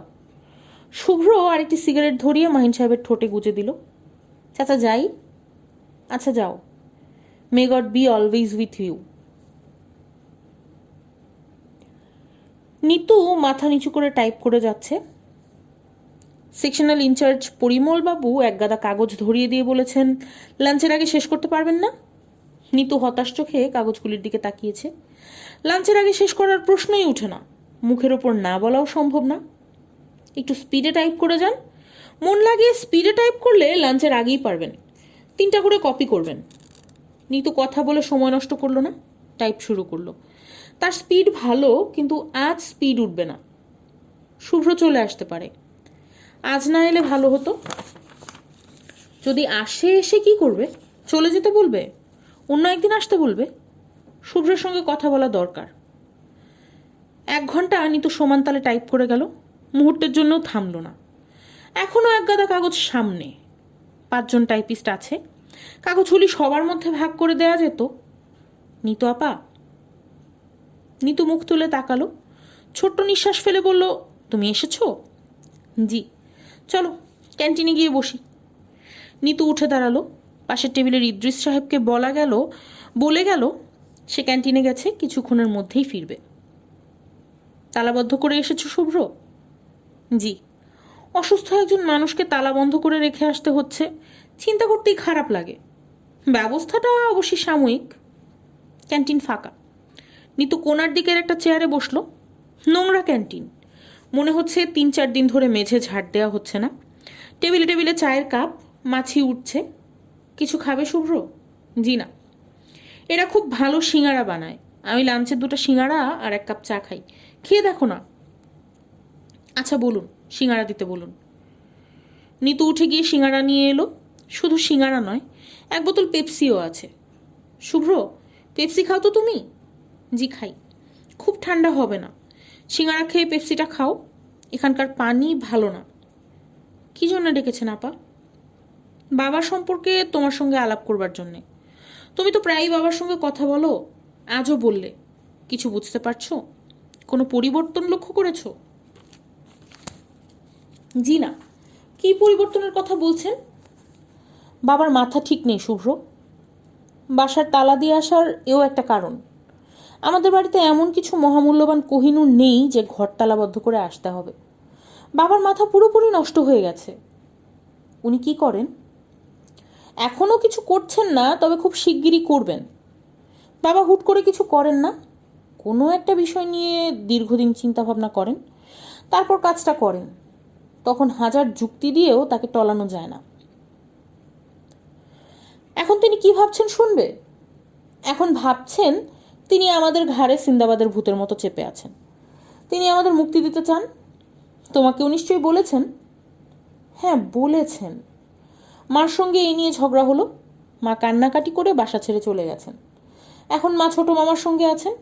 মাকে কি বলেছেন শুনবে? বলুন। মাকে বলেছেন আমি তোমাদের কাছে বিরাট বোঝা, আমার জন্য নিতুর বিয়ে হচ্ছে না। আমি চাই না আমার জন্য আমার মেয়ের জীবন নষ্ট হোক, কাজেই আমি ঠিক করেছি এবারই ছেড়ে চলে যাব। তুমি আমাকে লোকজন বেশি চলাচল করে এমন একটা রাস্তার পাশে শুইয়ে রেখে এসো। এ শহরে খুব কম করে হলেও 50,000 ভিক্ষুক বাস করে। রোড অ্যাক্সিডেন্টে মৃত্যুর খবর পাওয়া যায়, অনাহারে ভিক্ষুকের মৃত্যুর খবর পাওয়া যায় না। আমি এইভাবে আরও কিছুদিন বেঁচে থাকতে পারবো বলে আমার ধারণা। মা বললেন, তোমাকে মুখে তুলে কে খাইয়ে দেবে? বাবা বললেন, তিনি পার্টনারশিপ ব্যবস্থায় আরেকজন অল্পবয়স্ক শিশু ভিক্ষুক সঙ্গে নেবেন। বাবার রোজগারের অর্ধেক সে পাবে, বিনিময়ে বাবাকে সে খাইয়ে দেবে। বাবার মাথা যে পুরোপুরি খারাপ হয়ে গেছে তুমি কি বুঝতে পারছো? তুমি চিন্তা করতে পারো এই লোক ইংরেজি সাহিত্যে অধ্যাপনা করেছে। শুভ্র বলল, এমন কিছু ঘটেছে যার জন্য চাচা হঠাৎ করে মনে করা শুরু করেছেন যে তিনি বাড়তি বোঝা? বাবা তো বোকা না শুভ্র, বাবা যথেষ্টই চালাক। তাছাড়া শারীরিকভাবে অক্ষম মানুষদের বুদ্ধি হঠাৎ করে অনেকখানি বেড়ে যায়। বাবা এক ধরনের বোঝা তো বটেই। তুমি আমার ছোট ভাইয়ের মতো। তবু তোমাকে বলি, আমার বিয়ে করার একটা সুযোগ ঘটেছে। কোনোদিন ঘটবে আমি ভাবিনি, কিন্তু ঘটেছে। আগে একবার বিয়ে হওয়া মেয়ের আবার বিয়ে ঠিক হওয়া বড় ঘটনা। যার সঙ্গে বিয়ে ঠিকঠাক হয়েছে তার মা বাবা আছে, ছোট ভাই বোন আছে। আমি তো বিয়ের পর মা বাবাকে নিয়ে ওই বাড়িতে উঠতে পারি না। উনি তো আপনার সমস্যা জানেন। উনি কি বলছেন? সে কিছুই বলছে না। আমি তাকে অপেক্ষা করতে বলছি। কতদিন সে অপেক্ষা করবে? তাছাড়া অপেক্ষা করবেই বা কেন? শুভ্র পেপসির গ্লাসে চুমুক দিতে দিতে বলল, আপনি তাকে অপেক্ষা করতে বলছেন কেন? আপনার কি ধারণা অপেক্ষা করলেই সমস্যার সমাধান হবে? তাকে অপেক্ষা করতে বলা ছাড়া আমি আর কি বলতে পারি? আপনার কাছে কি এই সমস্যার কোনো সমাধান আছে? না। শুভ্র ইতস্তত করে বলল, আমাকে আপনি কি করতে বলছেন? নিতু অসহিষ্ণু গলায় বলল, তোমাকেও কিছু করতে বলছি না। তুমি আমার কি করবে? তোমার জানা থাকা দরকার বলেই জানালাম। তুমি ইচ্ছে করলে পাগলামি চিন্তা ভাবনা না করার জন্য বাবাকে বলতে পারো। জি আচ্ছা, আমি বলবো। শুভ্র, আমি বসতে পারবো না, আমার অনেক কাজ আছে। আরেকদিন তোমার সঙ্গে কথা বলবো। নিতু উঠে দাঁড়ালো। শুভ্র লক্ষ্য করলো নিতুকে আসলেই খুব ক্লান্ত লাগছে। মুখে বয়সের দাগ পড়ে গেছে, চোখের নিচটা কালো হয়ে আছে। নিতু চলে যাবার পরও শুভ্র খানিকক্ষণ বসে রইল। ক্যান্টিনে লোকজন আসতে শুরু করেছে। এখন বোধহয় লাঞ্চ টাইম। বাসায় ফিরতে ইচ্ছে করছে না।